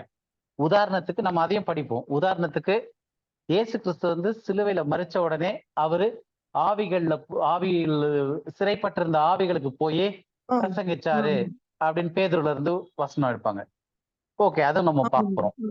சோ அப்ப நம்ம என்ன நினைக்கிறோம், அப்ப சிலுவையில மறைச்ச பிறகு இயேசு கிறிஸ்து எங்க போனார் அப்படின்னு பார்த்தா, அவரு ஆவிகளுக்கு போய் பாதாளத்துல சிறைப்பட்டிருந்த ஆவிகளுக்கு போய் பிரசங்கிச்சாரு. ஒரு பாயிண்ட். அடுத்தது இன்னொரு தாட் என்ன சொல்றாங்க, இயேசு கிறிஸ்து மரித்த அந்த பொழுதுலயே பிதா கிட்ட எனது ஆவியை உமது கரத்துல தரேன்னு சொல்லிட்டு தான் தலையை சாச்சாரு. அதனால இயேசு கிறிஸ்து இமீடியட்டா பரலோகத்துல பிதா கிட்டே போயிட்டாரு. அது ஒரு தாட் இருக்கு. இன்னொரு தாட் என்னது, இயேசு கிறிஸ்து சிலுவையில பக்கத்துல அறையப்பட்ட கல்லனுக்கு இன்றைக்கு நீ என்னோடு கூட பரதீசில் இருப்பாய் என்று மெய்யாகவே உனக்கு சொல்லுகிறேன் அப்படின்னு இருக்காரு. அப்போ மெய்யாகவே சொல்லிட்டாரு அப்படின்னா, இன்னைக்கே அந்த நாள்ல இயேசு கிறிஸ்து எங்க போயிருக்காரு, கல்லனோட சேர்த்து கூட்டிக்கிட்டு பரதீசுக்கு போயிருக்காரு. அவர் ஷியோல் போகல, அவரு பரதீசுக்கு போயிருக்காரு அப்படின்னு சொல்லிட்டு. புரியுதா உங்களுக்கு? அப்ப இந்த மாதிரி ஏகப்பட்ட விஷயங்கள் நமக்குள்ள கொடுத்து இயேசு கிறிஸ்து இப்ப நம்ம இவ்வளவு வசனங்கள் பார்த்துக்கிட்டு வந்த பிறகு நமக்கு ஒரு ஹாஃப் கான்சியஸ்ல நம்ம அந்த 3 நாள் எங்க இருந்தாரு அப்படின்னு கேட்டா பாதாளத்துல அப்படின்ட்டு நிற்கிறோம். அந்த பாதாளம்னு சொல்லி மொழிபெயர்த்த அதே ஷியோல்ன்ற வார்த்தையை தான் பைபிள்ல நரகம்னு மொழிபெயர்த்து வச்சிருக்காங்க. அப்ப நம்ம பாதாளத்துல போனார்னு சொன்னாலும் சரி, நரகத்துல போனாலும் சரி, எல்லாமே ஒரே வார்த்தையில தான் மொழிபெயர்க்கப்பட்டிருக்கு. ஷியோல் அப்படின்ற வார்த்தையில இருந்து. கிரேக்கத்துல அதை ஹேடிஸ் அப்படின்ற வார்த்தை மூலமா மொழிபெயர்த்திருக்காங்க. அப்போ இயேசு கிறிஸ்து மரித்து அடக்கம் பண்ணப்பட்டு 3 நாள் எங்க இருந்தாரு அப்படின்னு கேட்டோம்னா, நம்ம இப்ப நான் சொன்னேன் இல்லையா, உதாரணத்துக்கு ஆவிகளுக்கு போய் பிரசங்கிச்சாரு, அதே மாதிரி பரதீசுக்கு போயிட்டாரு, இல்ல பரலோகத்துக்கே போயிட்டாரு. இந்த கான்செப்ட்லாம் நம்ம அது என்னென்ன ஆக்சுவலா படிப்போம். ஆனா வேதத்தின் அடிப்படையில மரணம்னா என்னன்னு பார்த்துட்டோம். இயேசு கிறிஸ்து 3 நாள் அந்த மரணத்துல போறாரு அப்படின்னு இருக்கு. 3ஆம் நாள்ல தான் அவர் உயிர்த்தெழணும். அதுக்கு முன்னாடியே உயிர்த்தெழுந்து இல்ல இயேசு கிறிஸ்து சரியா மரிக்கவே இல்லை, இல்ல அப்படியே வேற ஒரு இடத்துல உயிரோடு இருக்காருன்னா அவருக்கு உயிர்த்தெழுதலே தேவையில்லை. புரியுதா நான் சொல்ற கான்செப்ட்? புரியுதா? ஏன்னா இது கொஞ்சம் டஃப்பான கான்செப்டா இருக்கும் சிலர் புரிஞ்சுக்கிறதுக்கு. புரியுது இல்லையா? சோ அப்ப ஆனா கொஞ்சம் லிங்க் பண்றதுக்கு அதனால கொஞ்சம் ஸ்லோவா போறேன் திரும்ப நானு. ஏன்னா அது ஒரு முக்கியமான விஷயம், இது புரிஞ்சுக்கணும். ஏன்னா இது டைரக்டா காஸ்பலோட கனெக்ட் ஆயிருக்கு. கிறிஸ்துவினுடைய மரணத்தை நம்ம பார்ஷியலா அங்கீகரிக்கிறோம், அவருடைய உயிர்த்தெழுதல முழுசா அங்கீகரிக்கிறோம். ஆமாமா 3ஆவது நாள் உயிர்த்தெழுந்தார், அல்லேலூயா பிரைஸ் தி லார்ட். அப்ப கிறிஸ்து மரித்தாரா? ஆமா மரிச்சிட்டாரு. எப்ப எழுந்தாரு? 3ஆம் நாள் உயிரோடு எழுந்தாரு. அப்ப அந்த மரித்த கிறிஸ்து 3 நாள் எங்க இருந்தாருன்னா அங்கதான் நமக்கு கன்ஃபியூஷன் வருது, ஒரு மாதிரி உதறல் வருது. ஏன்னா நமக்கு சொல்றதுக்கு வாய் வர மாட்டேங்குது, நம்மளை அப்படி மாத்தி வச்சிட்டாங்க. அப்ப வேதத்தின் அடிப்படையில கிறிஸ்துவும், இப்ப கிறிஸ்துனுடைய இன்னொரு கேள்வி கேட்கிறேன், கிறிஸ்துனுடைய மரணம் மனிதர்களாகிய நம்முடைய மரணத்தை போலவே மரிச்சாரா, இல்ல வேற விதமா ஸ்பெஷலா மரிச்சாரா? மனிதர்களை போல. மனிதர்களை போல. ஆமா, மனிதர்களை போலவே தான் மரிச்சாரு. அப்ப மனிதர்களை போலவே மரிச்சாருன்னா அப்ப மனிதர்களுடைய மரணத்துக்கு என்னெல்லாம் பைபிள்ல எப்படியெல்லாம் மரணம் இருக்கும் அப்படின்னு சொல்லியிருக்கோ அதே விஷயங்களை கிறிஸ்து அனுபவிச்சு அந்த ஒரு அதன் வழியாக கடந்து வந்தா தானே மனிதர்களுக்கு வந்த மரணத்திற்கு மாதிரியே அவரும் மறித்து அவர் எப்படி உயிர்த்தெழுந்தாலும் அதே மாதிரி நமக்கு உயிர்த்தெழுதல் கொடுக்க முடியும். கரெக்டா? அப்போ மனிதர்கள் எப்படி மரிப்பாங்கன்னு நம்ம இவ்வளவு நேரம் பார்த்துக்கிட்டு வந்துட்டோம். அதாவது பெயர் முதலாய் மறக்கப்பட்டிருக்கும், அவர்கள் தேவனை துதியார்கள், எல்லாமே பார்த்தாச்சு. பாதாளத்துல இருந்து எப்படி எல்லாம் இருக்க போகுதுன்னு சொல்லிட்டு அங்க விந்தையோ செய்கையோ அறிவோ ஞானமோ எதுவுமே கிடையாதுன்றது. அப்ப அப்படிப்பட்ட ஒரு மரண நிலை. அப்ப அந்த நிலைக்கு இயேசு கிறிஸ்து சிலுவையில தன்னை ஒப்பு கொடுத்து மரித்துட்டாரு அப்படின்னா, அவரு திரும்ப எப்ப உயிரோட எந்திரிக்கிறாரு அப்படின்னு பார்த்தோம்னா, வேத வாக்கியங்களின் படி 3ஆம் நாளிலே உயிர்த்தெழுந்தார் இருக்கு. அப்ப அது வரைக்கும் மரித்த அவரு அவர் மனுஷனை போலவே மரிக்கல, அந்த மாதிரிலாம் கிடையாது. அவர் கண்ணை மூடின அடுத்த செகண்ட் அவர் அப்படியே ஆவிகளுக்கு போய் பிரசங்கிச்சுட்டு இருந்தாரு. அப்படியே அது வந்து நேரா அந்த கல்லனை கூப்பிட்டுக்கிட்டாரு, அப்படியே பரதீசுக்கு போனாரு, இங்க போனாரு, அங்க போனாருன்னா அது அப்ப நம்ம மரணமாவே ஏத்துக்கலன்னு அர்த்தம். அப்ப அவர் மரணமாவே அதை நம்ம ஏத்துக்கல அப்படின்னா நம்மளுடைய பாவங்கள் இன்னும் மன்னிக்கப்படலைன்றதான் நம்ம மறைமுகமா சொல்றோம். உங்களுக்கு புரியுதா இல்லையா? இது எப்படி நம்மளுடைய சுவிசேஷத்தோட கனெக்ட் ஆகுதுன்ட்டுன்னு? புரியுது. அப்போ கிறிஸ்து மரித்தது உண்மைனா அந்த மரித்ததனுடைய இம்பாக்ட் அவருக்கு வரணும். அப்ப அது வேத வாக்கியங்களின்படி கரெக்டா இருக்கா அப்படின்றதையும் நம்ம பார்க்கணும். அப்போ ஷியோல்ல போயிருக்காரு இல்ல ஹேடிஸ்ல போயிருக்காருன்றதுதான் இந்த ஷியோல் அல்ல அந்த ஹேடிஸ் மரண நிலை, மரணம் அப்படின்றத பத்தி தான் மேல வேதம் என்ன சொல்லுது அப்படின்ற நிலைகளை நம்ம பார்த்துட்டோம். மரணம்ன்றது என் பாயிண்ட், அதுக்கு மேல ஒண்ணுமே கிடையாது, ஒரு ஹோப் கிடையாது. அதாவது அந்த வெயிட்டிங் ஃபார் த ஹோப்னு, நம்பிக்கைக்காக காத்திருக்கிறது கூட கிடையாது அப்படின்னு சொல்லி போட்டாச்சு. அப்ப அந்த பாயிண்ட் வரைக்கும் கிறிஸ்து போயிருக்காரு எங்க சிலுவை மரணத்துல. அப்ப அவரு டோட்டலா மரிச்சாச்சு, முடிஞ்சிருச்சு. அப்ப அவர் எங்க இருந்தார் அப்படின்னு பார்த்தோம்னா, பைபிள்ல வந்து அதுக்கு நிறைய வார்த்தைகள் சொல்லப்பட்டிருக்கு. என்னன்னா அது வந்து அன்சீன் இல்லைன்னா அன்னோன்.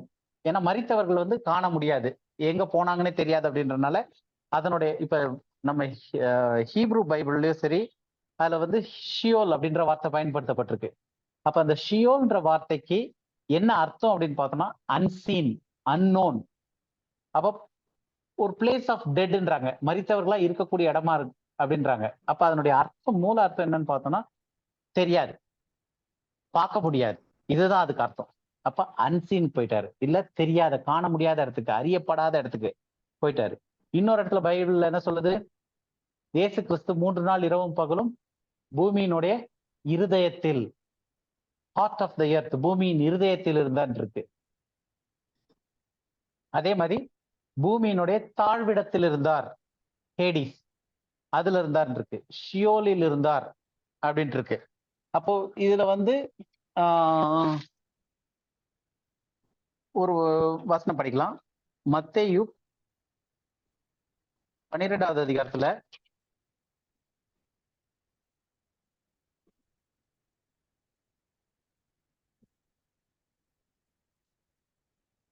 அந்த யோனாவின் தீர்க்கதரிசனுடைய இது சொல்லியிருப்பாரு. நோட்ஸ்ல போடல, திடீர்னு இப்ப ஞாபகம் அந்த ரெஃபரன்ஸ் கொடுத்துடலாம்னு. யோனா இரவும் பகலும் 3 நாள் எத்தனாவது ஒரு பெரிய ரெஃபரன்ஸ் மீனின் சொல்லிருங்க, வயிற்றில். மீதி பேருக்கும் வசதி இருக்கும். 12ல 40. ஓகே, படிங்க. யோனா இரவும் பகலும் 3 நாள் ஒரு பெரிய மீனின் வயிற்றில் இருந்தது போல மனுஷகுமாரனும் இரவும் பகலும் 3 நாள் பூமியின் இருதயத்தில் இருப்பார். 3 நாள் எங்க இருப்பார்னு இருக்கு? அவர் வந்து பரதீஸ்ல போயிருப்பார்னு சொல்ல, ஆவிகளுக்கு போய் பிரசங்கிப்பார்னு சொல்ல. அந்த ஷியோல், ஹேடிஸ் அப்படின்னு சொல்லக்கூடிய இடம் வந்து பூமியினுடைய தாழ்விடங்கள். அப்போ பூமியில போய் இருப்பார் அப்படின்னு சொல்லி வசனம் சொல்லுது. இன்னொரு வசனமும் படிக்கலாம். எபேசியர் 4வது அதிகாரத்துல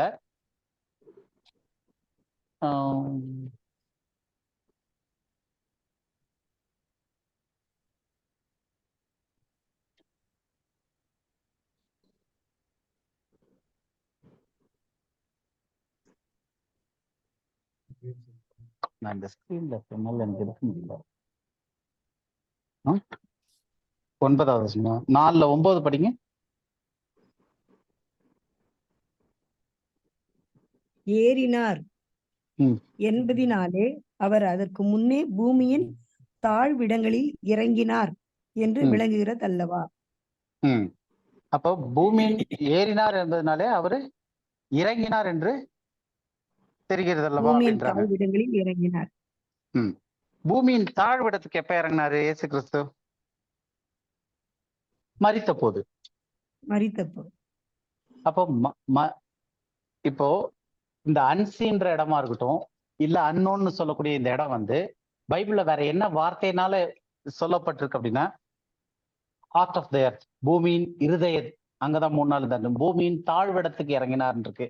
இததான் அன்சீன் அன்னோன்னு சொல்லக்கூடிய அந்த ஷியோல் ஹேடிஸ் அப்படின்ற இடம். ஷியோல் ஹேடிஸ்ன்றது வந்து ஏதோ ஒரு இடம் மாதிரி இல்லை, காண முடியாத பூமியினுடைய தாழ்விடம், பூமியினுடைய இருதயம், இப்படி சொல்றதுதான் அந்த வார்த்தை. அப்ப இயேசு கிறிஸ்து மரித்த அந்த போது அந்த டைம்லயே வந்து ஷியோல் ஹேடிஸ் காணப்படாத அப்படின்னு சொல்லக்கூடிய பூமியின் இருதயம் இல்ல பூமியின் தாழ்விடத்திற்கு போயிட்டாரு.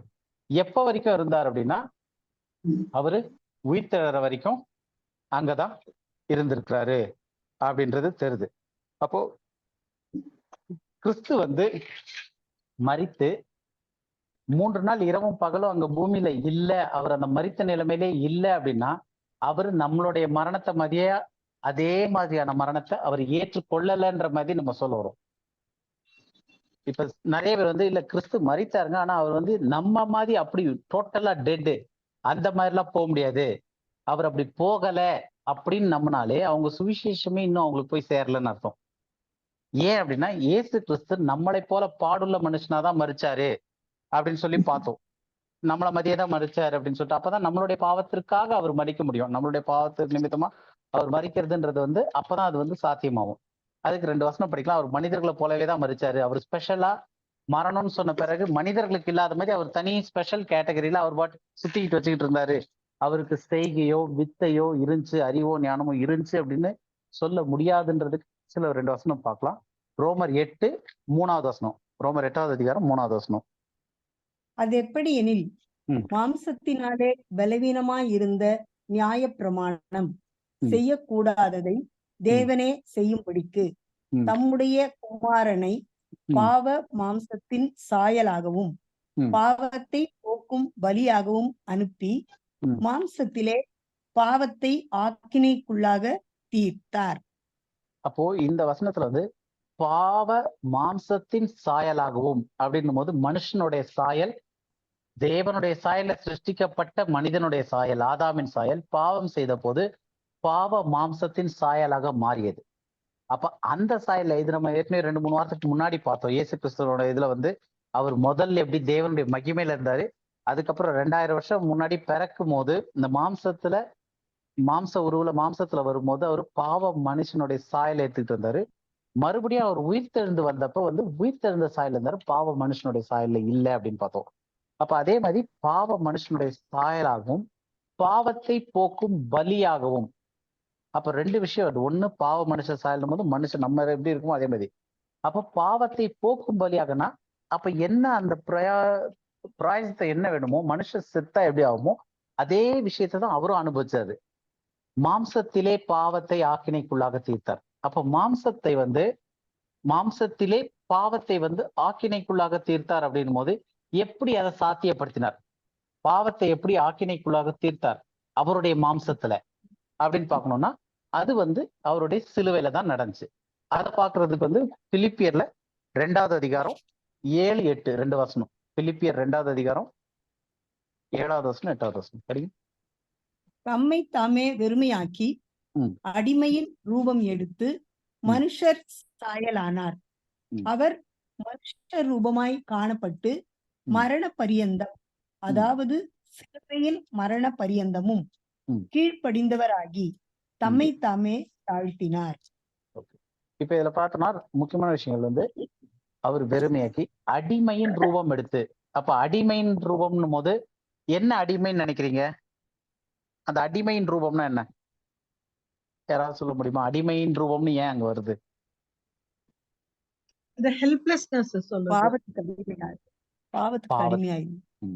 ஆதாம் வந்து எப்ப பாவம் செய்தானோ அப்ப பாவத்திற்கு அடிமையானா பிசாசு அவனை ஆள தொடங்கினான், மரணம் அவனை ஆண்டு கொண்டச்சு. அப்போ எது அவனை ஆளுதோ அதுக்கு அவன் அடிமையா இருக்கிறான்.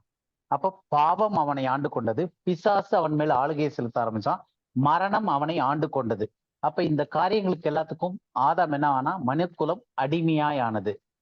அப்போ அடிமையின் ரூபம் எடுத்துனா மரணத்தின் ரூபம், மரணம் வந்து ஆளுகை செய்யக்கூடிய அந்த அடிமை அந்த ரூபம் எடுத்து மனுஷருடைய சாயலானார், மனுஷர் சாயலானார். அவர் மனுஷ ரூபமாய் காணப்பட்டு மரண பரியந்தம், அதாவது மாம்சத்திலே பாவத்தை ஆக்கினைக்குள்ளாக தீர்த்தார்னா எப்படி ஆக்கினைக்குள்ள தீர்த்தாரு? மரண பரியந்தம், அதாவது சிலுவையின் மரண பரியந்தமும் கீழ்ப்படிந்து தம்மை தாமே தாழ்த்தினார். அப்ப சிலுவையின் மரணத்துலதான் அவர் மாம்சத்தில் பாவத்தை ஆக்கினைக்குள்ளாக தீர்த்தார். அப்ப சிலுவையின் மரணம்ன்றது அவருடைய டெத் பாயிண்ட், மரணம். அப்ப மரணம் அப்படின்றது வந்து மனுஷனுக்கு எப்படி அது எண்ட் பாயிண்டா இருக்கோ, அதுக்கு மேல ஒண்ணுமே கிடையாதோ. நம்ம இதுக்கு முன்னாடி பார்த்த அந்த வசனங்கள் திரும்ப எடுத்து பாருங்க. அந்த வசனத்தின்படி இயேசு கிறிஸ்து மரித்த போது சிலுவையில அவருக்கு அதுதான் எண்ட் பாயிண்டா இருந்துச்சு. மனுஷன் எப்படி அதோட முடிஞ்சு போதோ, அவனுக்கு நம்பிக்கையே இல்ல, அவனுடைய பேர் முதலாய் மறக்கப்பட்டிருக்கு, அவனே செத்துட்டான்னு அவனுக்கே தெரியாது, அங்க ஞானம் இல்லை, அறிவில்லை, எதுவுமே இல்லை, அதுதான் மரணம். அங்க வந்து எந்த ஒரு செய்கையோ எதுவுமே இல்லை. அது ஒரு அன்சீன், இல்ல அன்னோன், காண முடியாத, கண்ணுக்கு தெரியாத, ஒண்ணுமே புரியாத அந்த மாதிரியான ஒரு இடம், ஒரு நிலை. அந்த ஒரு விஷயத்திற்கு இயேசு கிறிஸ்து மரித்த போது சென்றார். அதுதான் உண்மை. அப்ப இந்த பாயிண்ட் நமக்கு முதல் கன்ஃபார்மா புரிஞ்சாதான் ஃபர்ஸ்ட் ஆஃப் ஆல் இதுல வந்து இந்த சுவிசேஷத்தை புரிஞ்சுக்கிறதுக்கு முதல் நம்ம பாவி அப்படின்றது புரியணும். அப்ப பாவின்றது புரிஞ்சாதான் பாவத்தின் சம்பளம் மரணம் அப்படின்றது புரியும். அப்ப அந்த மரணம் என்னன்றது புரிஞ்சாதான் இயேசு கிறிஸ்துனுடைய மரணத்தையே நம்ம அப்ரிஷியேட் பண்ண முடியும். நம்மளுடைய மரணமே நமக்கு புரியல, நம்ம மறிச்ச பிறகு நம்ம அப்படியே பரலோகத்துல இருந்து பிள்ளைகளை பார்த்துக்கிட்டு இருப்போம், இதை பார்த்துட்டு இருப்போம், இல்ல ஏதோ ஒரு இடத்துல இருப்போம், நம்ம ஒண்ணு போயிட்டு இருப்போம், வந்துட்டு இருப்போம், இல்ல ஸ்டாரா இருப்போம், இல்ல பரலோகத்துல ஆண்டவரை துதிச்சுக்கிட்டு இருப்பாங்க, செத்தவங்களும் ஆண்டவரை துதிச்சுக்கிட்டு இருப்பாங்க, இல்லைன்னா பாவத்துல மறிச்சவங்க எரிஞ்சுக்கிட்டு அழுதுகிட்டு கஷ்டப்பட்டுக்கிட்டு இருப்பாங்க. அப்படின்னா அங்க உணர்வு செய்கை எல்லாமே இருக்குன்னு அர்த்தம். அப்ப அடிப்படையில நம்ம மரணம்ன்றதே இன்னும் தெளிவா புரியலன்றதா அர்த்தம். அப்ப நமக்கு நம்மளுடைய மரணத்தையே தெளிவா புரிஞ்சுக்காதப்ப இயேசு கிறிஸ்து எப்படிப்பட்டதான ஒரு பாடு மரணத்திற்குள்ளாய் போனார்ன்றதே நமக்கு புரியாது. ஏன்னா நிறைய பேர் வந்து, நானும் இது நோட்ஸ்ல நான் அப்படியே சும்மா சொல்றேன், எனக்கு இந்த தாட் இப்போ வந்தனால. நிறைய பேர், நானும் அந்த காலத்துல இருந்து இந்த இப்ப லென்த் டேஸ் போடுறாங்க இல்லையா, லென்த் டேஸ் போட்டிருக்காங்க. இந்த இதுல வந்து இந்த லென்த் டேஸா இருக்கட்டும், இல்ல இந்த குட் ஃப்ரைடே இருக்கட்டும், இயேசு கிறிஸ்துவனுடைய பாடு மரணம் அப்படின்னு சொன்னா எதை மேக்சிமம் சொல்லுவாங்க சொல்லுங்க பார்க்கலாம். நீங்க எல்லாம் என்னை விட நிறைய சர்ச்சுக்கு போயிருப்பீங்கன்னு நினைக்கிறேன் எல்லாருமே, அதனால தாராளமா சொல்லலாம். அந்த 7 வார்த்தையை பத்தி தான் ரொம்ப பேசுவாங்க. 7 வார்த்தை அவர் பேசினது, நான் சொல்றது பாடுகள். அவருடைய சிலுவை பாடுகள்னு சொல்லும் போது எதை எம்பசைஸ் பண்ணி சொல்லுவாங்க?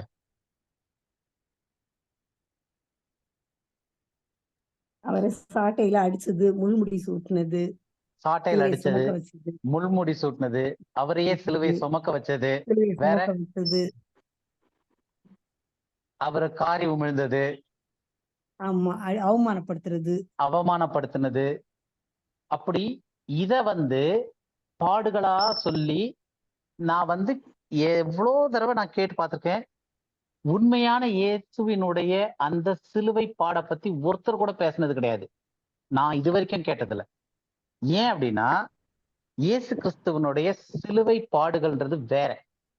இப்ப அவர் வந்து வாரினால் அடிக்கப்பட்டார், அவருடைய சதைகள்லாம் பிற்கப்பட்டுச்சு, முள்முடியினால குத்தப்பட்டாரு, காரி உமிழ்ந்து இழப்பட்டாரு. இது எல்லாமே வந்து வேதத்துல இருக்கு, அது நிகழ்வுகள் நடந்தது.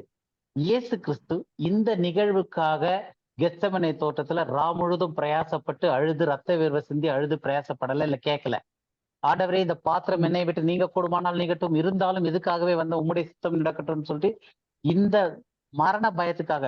ஏன்னா அவரே தான் சொல்றாரு, மாம்சத்தை மட்டும் கொல்றவனுக்கு நீ ஏன் பயப்படுற, மிஞ்சி போனா உயிர் மாம்சம் தானே போகுது, அவனுக்கு பயப்படாத அப்படின்றாரு.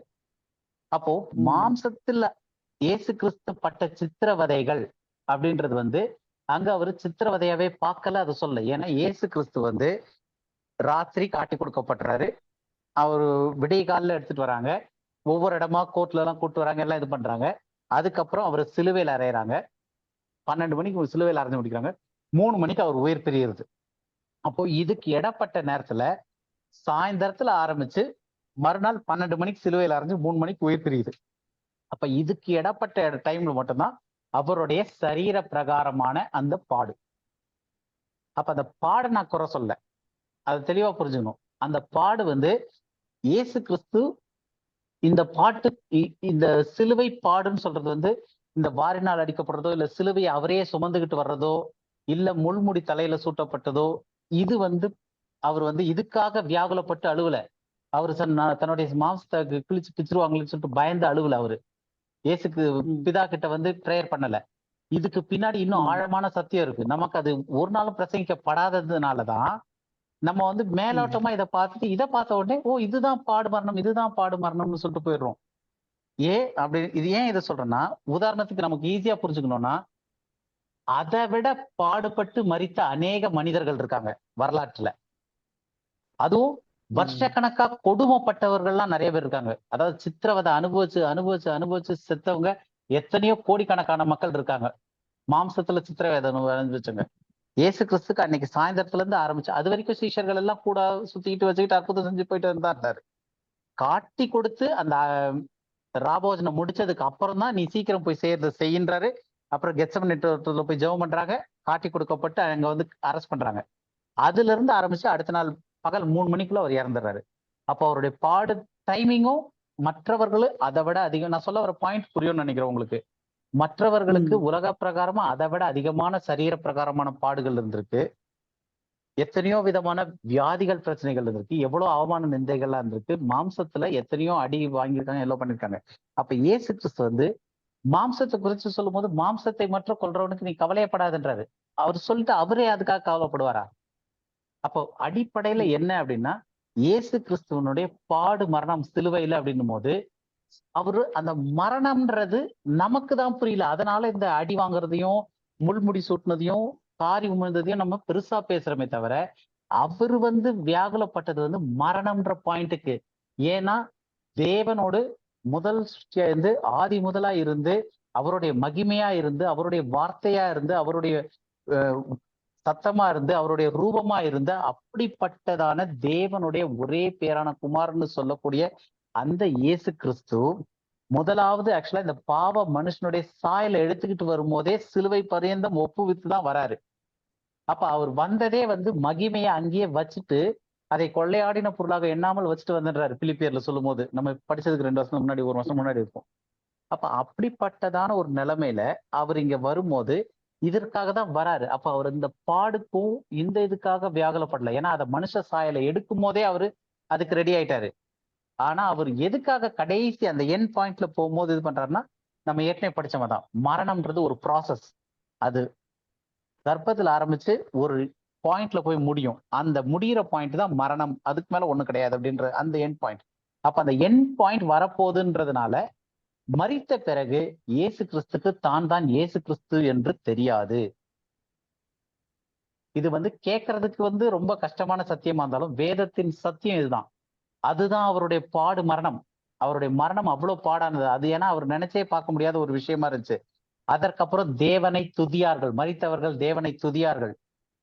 அவர்களுக்கு ஒரு நம்பிக்கையும் கிடையாது. எல்லாமே எப்படி இருந்துச்சு. ஆனா இயேசு கிறிஸ்து தேவன் மீது உள்ள நம்பிக்கையினால தம்மை தாமே ஒப்பு கொடுத்தார்ன்ற வசனம். இயேசு கிறிஸ்து எந்த அளவுக்கு அவர் ஒப்பு கொடுத்திருக்காருன்னா மரண பரியந்தம் அப்படின்னு சொல்லும் போது நம்ம அந்த மரணத்தையே லகுவாக்கிடுறோம். மரணத்தை லகுவாக்கிட்டு மாம்சம் பிக்கப்பட்டதை வந்து நம்ம அதிகபட்சமா பேசுறதுனால அந்த உண்மையான ரியாலிட்டி அவர் என்ன வியாகுலப்பட்டாரோ அந்த மரணம்ன்ற டெப்தே நம்ம மறைச்சிட்டோம். அப்போ உண்மையிலே சிலுவையில வந்து அவருக்கு பாடுள்ளது வந்து அந்த அடிக்கப்பட்டதோ இல்ல வார்னால பிச்சதோ அதெல்லாம் சரீரத்துல கொஞ்ச நேரம் வலி இருக்கும். ஆனா மரித்தவர்களுடைய நிலை அந்த ஒரு ஸ்டேட்டுக்கு போறதுதான் அவரால் தாங்க முடியாத ஒரு துக்கம். மரித்தவர்கள் தேவனை துதியார்கள். தேவனுக்கு அவருக்கு சம்பந்தம் கிடையாது. அவர்கள் பேர் முதலாய் மணக்கப்பட்டிருக்கும்.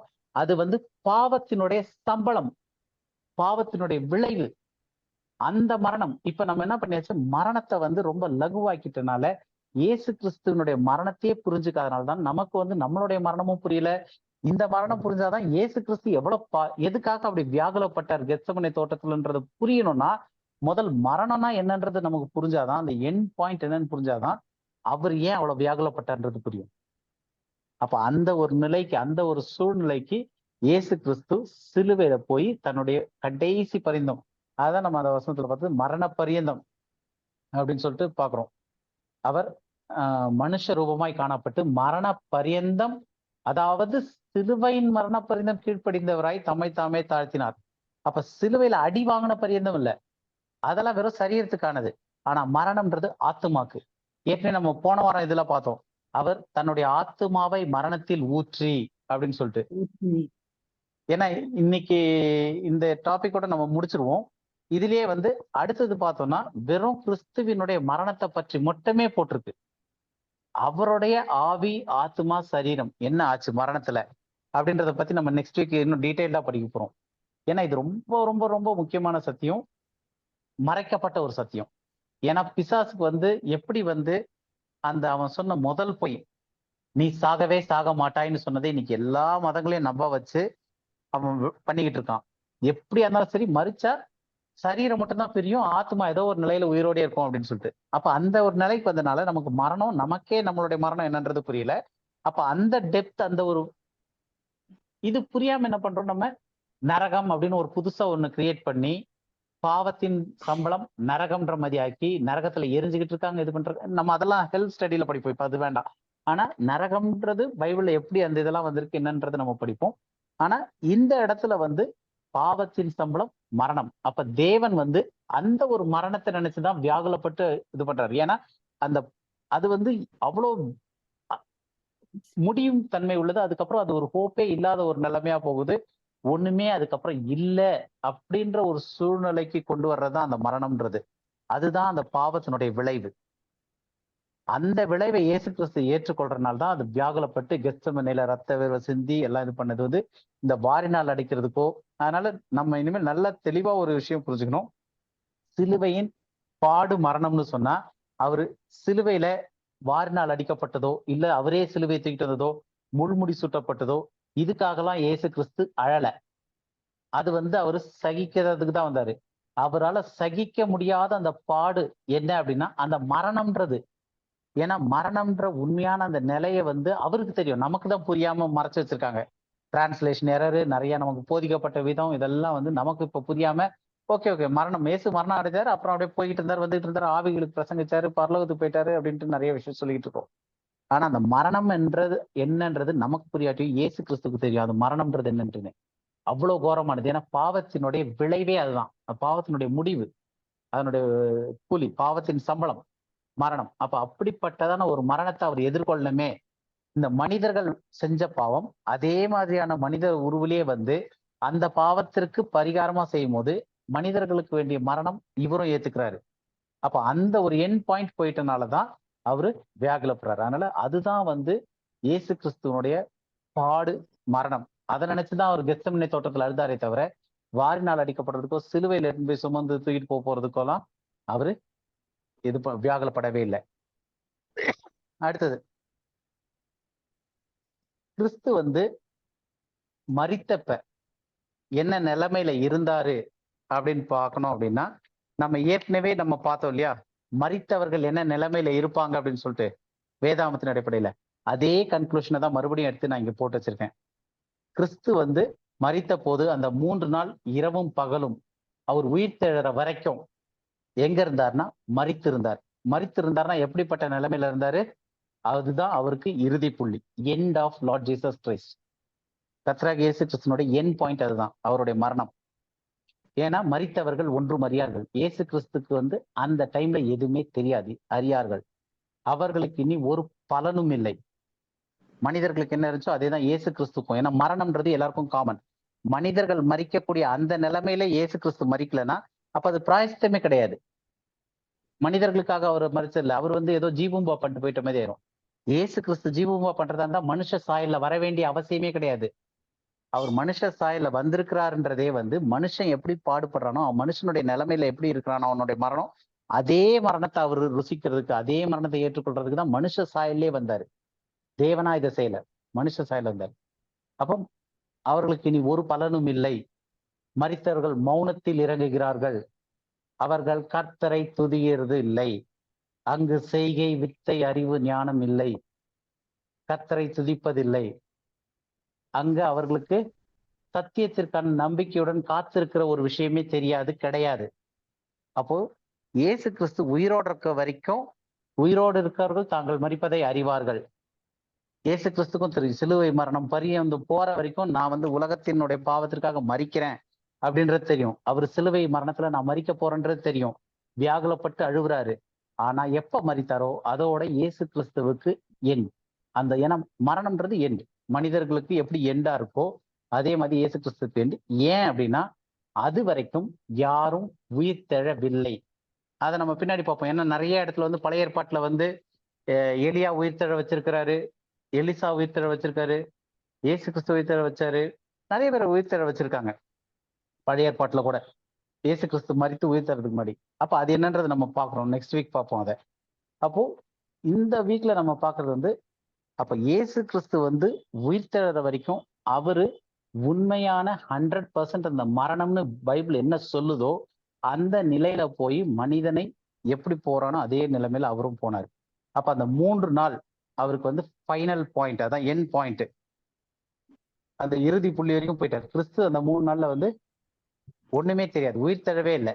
அப்போ கிறிஸ்து வந்து அங்க போன பிறகு பெயர் முதலாய் மறக்கப்பட்டிருக்கு, எதுவுமே ஞாபகத்துல இல்லை, எதுவுமே அவருக்கு தெரியாது. அப்படின்னும் போது கிறிஸ்து எப்படி உயிர்த்தெழுந்தார்?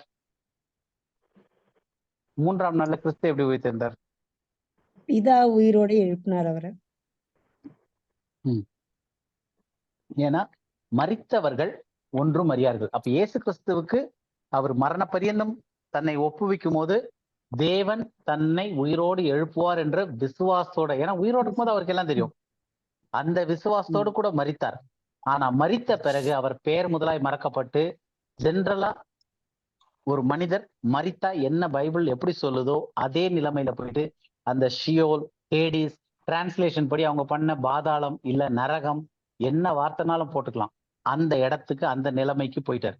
அதுதான் என் பாயிண்ட். மனுஷனுக்கு பாவம் செய்த மனுஷன் என்ன நிலைமைக்கு போறானோ அதே ஃபைனல் டெஸ்டினேஷனுக்கு அவர் போய் முடிச்சிட்டார். அப்ப அந்த இடத்துல இருந்து தேவன் ஒருத்தர் இருப்பார்னு அவருக்கு தெரியாது. ஏன்னா நினைவே கிடையாது, தாட் ப்ராசஸ் கிடையாது, பிளான் கிடையாது, செய்கை கிடையாது, ஞானம் கிடையாது, ரிமெம்பரன்ஸ் கிடையாது, ஞாபகம் கிடையாது, எதுவுமே தெரியாது, கிடையாது. அப்ப மனிதர் மரித்தா எப்படி இருக்காங்களோ அதே மரணத்தை அவர் சந்தித்தார். அதுக்காக தான் அவர் வியாகுலப்பட்டார் கெத்செமனேல. அது முடிச்ச பிறகு தேவன் அவரை எழுப்பினார். அதுதான் வந்து அவரோட நம்பிக்கை. அப்ப யார் எழுப்பினதுன்னு பார்த்தா தேவன் தான் அவரை எழுப்பியிருக்காரு. அதுக்கு 2 வருஷம். ஏன்னா நிறைய பேர் சொல்லுவாங்க இயேசு கிறிஸ்து தேவன் தான், அவர் மரித்தார்னா அப்புறம் அவர் எப்படி எழுந்திருப்பாரு, அவர் தான் எழுப்பினாரு, அவரே எழுந்துக்கிட்டாரு, அப்படி ஏகப்பட்ட தாட் இருக்கு. இயேசு கிறிஸ்து மரிக்கலன்னு. இயேசு கிறிஸ்து மரித்து அவருக்கு பெயர் முதலாய் மறக்கப்பட்ட அவருக்கு ஒண்ணுமே இல்லைன்றதுக்கு ப்ரூஃபே வந்து இயேசு கிறிஸ்து அவர் தன்னை உயிர்த்தெழ வைக்கல. அவர் உயிர்த்தெழ வச்சது யார் மீது நம்பிக்கை வைத்து மரித்தாரோ அவர் அவரை உயிரோட எழுப்பினாரு. எடுத்து வாசிக்கலாம் 2 வசனம். அப்போஸ்தலர் 2வது அதிகாரம் 32வது வசனம். இந்த இயேசுவை தேவன் எழுப்பினார், இதற்கு நாங்கள் எல்லாரும் சாட்சிகளாய் இருக்கிறோம். ஓகே, இது சொல்றது வந்து இயேசு கிறிஸ்து பரமேறி போனதுக்கு அப்புறம் 50வது நாள், அதாவது அவர் உயிர்த்தெழுந்த பிறகு 50வது நாள், பரமேறி போய் 10 நாள்ல இந்த சம்பவத்துல வரும்போது அப்போஸ்தலர் 2வது அதிகாரம் பெந்தேகோஸ்து நாள் அன்னைக்கு சொல்லும் போது வரக்கூடிய இதுல பேதுரு சொல்றாரு. அப்ப சொல்லும் போது நம்ம இன்னைக்கு ஐ விட்னஸ் கிடையாது, நம்ம வந்து வேதத்தை படிச்சு பார்த்து இதை தெரிஞ்சுக்கிறோம். ஆனா இதை சொன்னவர், அப்ப சொன்னவர் வந்து என்ன சொல்லியிருக்காரு? சாட்சி. அவங்கதான் ஐ விட்னஸ், பார்த்த சாட்சிகள். அப்ப கூட இருந்தவங்க சாட்சி சொல்றாங்க. என்னன்னு? இந்த இயேசுவை யார் எழுப்பியிருக்கிறது? தேவன். ஏன் தேவன் எழுப்பணும்? இயேசு கிறிஸ்துக்கு அவருடைய பெயர் முதலாய் மறக்கப்பட்டு அவரு டோட்டல் டெட் அப்படின்ற ஒரு அந்த நிலை, பெயர் முதலாய் மறக்கப்பட்டு எதுவுமே இல்லாம. ஏன் இதை நான் திரும்ப திரும்ப சொல்றேன்னா இந்த இது ஆழமா பதியணும் மைண்ட்ல. அதாவது மரித்தவர்கள் ஒன்றும் அறியார்கள், அவர்கள் பெயர் முதலாய் மறக்கப்பட்டிருக்கும். அங்க செய்கையோ வித்தையோ ஞானமோ அறிவோ எதுவுமே கிடையாது. அவர்கள் தேவனை துதியார்கள், அவர்களுக்கு எந்த நம்பிக்கையும் கிடையாது, நம்பிக்கையா சொன்னப்பட்ட தேவனுடைய வசனம் கூட அவர்களுக்கு கிடையாது, எந்த ஞாபகமும் கிடையாது. அது என் பாயிண்ட். அவர்களுக்கு அவர்கள் இனி காணப்படுவதில்லை, அன்சீன்ல போயிட்டாங்க அப்படின்றது தெளிவா இருக்கணும். அப்பதான் அந்த மரணத்தினுடைய டெப்த் புரியும். அப்ப அந்த டெப்த் புரிஞ்சாதான் தேவனுடைய குமாரன் எப்படி மகிமையில சிருஷ்டிக்கப்பட்ட தேவனுடைய குமாரனா இருந்தவர், ஒளியை வஸ்திரமாக தரித்திருந்தவர், மனிதனுக்காக மனிதன் செஞ்ச பாவத்தினால அந்த ஒரு கோலத்தை எடுத்துக்கிட்டு அவர் வந்து அதே மரணத்துல வந்து அதனுடைய தண்டனையை ஏத்தாருன்னும் போது அப்ப அவருடைய மரணத்தின் வேல்யூ புரியும். வெறும் இந்த முதுகுல அடி வாங்கினதும் சிலுவையை தூக்குனதும் முள்முடி சூட்டினதும் கிடையாது. அதற்கு அடுத்தது சிலுவையில் அவருடைய மரணத்திற்காக தான் அவர் வியாகுலப்பட்டு இருந்தது, அந்த ஒரு நிலைக்கு. அப்ப அந்த நிலைமைக்கு போனதுக்கு அப்புறம் அவர் யாருன்னே அவருக்கு தெரியாம அவர் இல்லாமையே போனதுக்கு அப்புறம் 3 நாள் கழித்து தேவன் அவரை எழுப்புறார். அதற்கு கூட இருந்த சீஷர்கள் சாட்சிகளா இருக்கிறாங்க. இன்னொரு வசனம் படிக்கலாம், அப்போஸ்தலர் 3:15. இது அடுத்த மெசேஜ்ல சொல்றாரு. அப்போஸ்தலர் 3:15.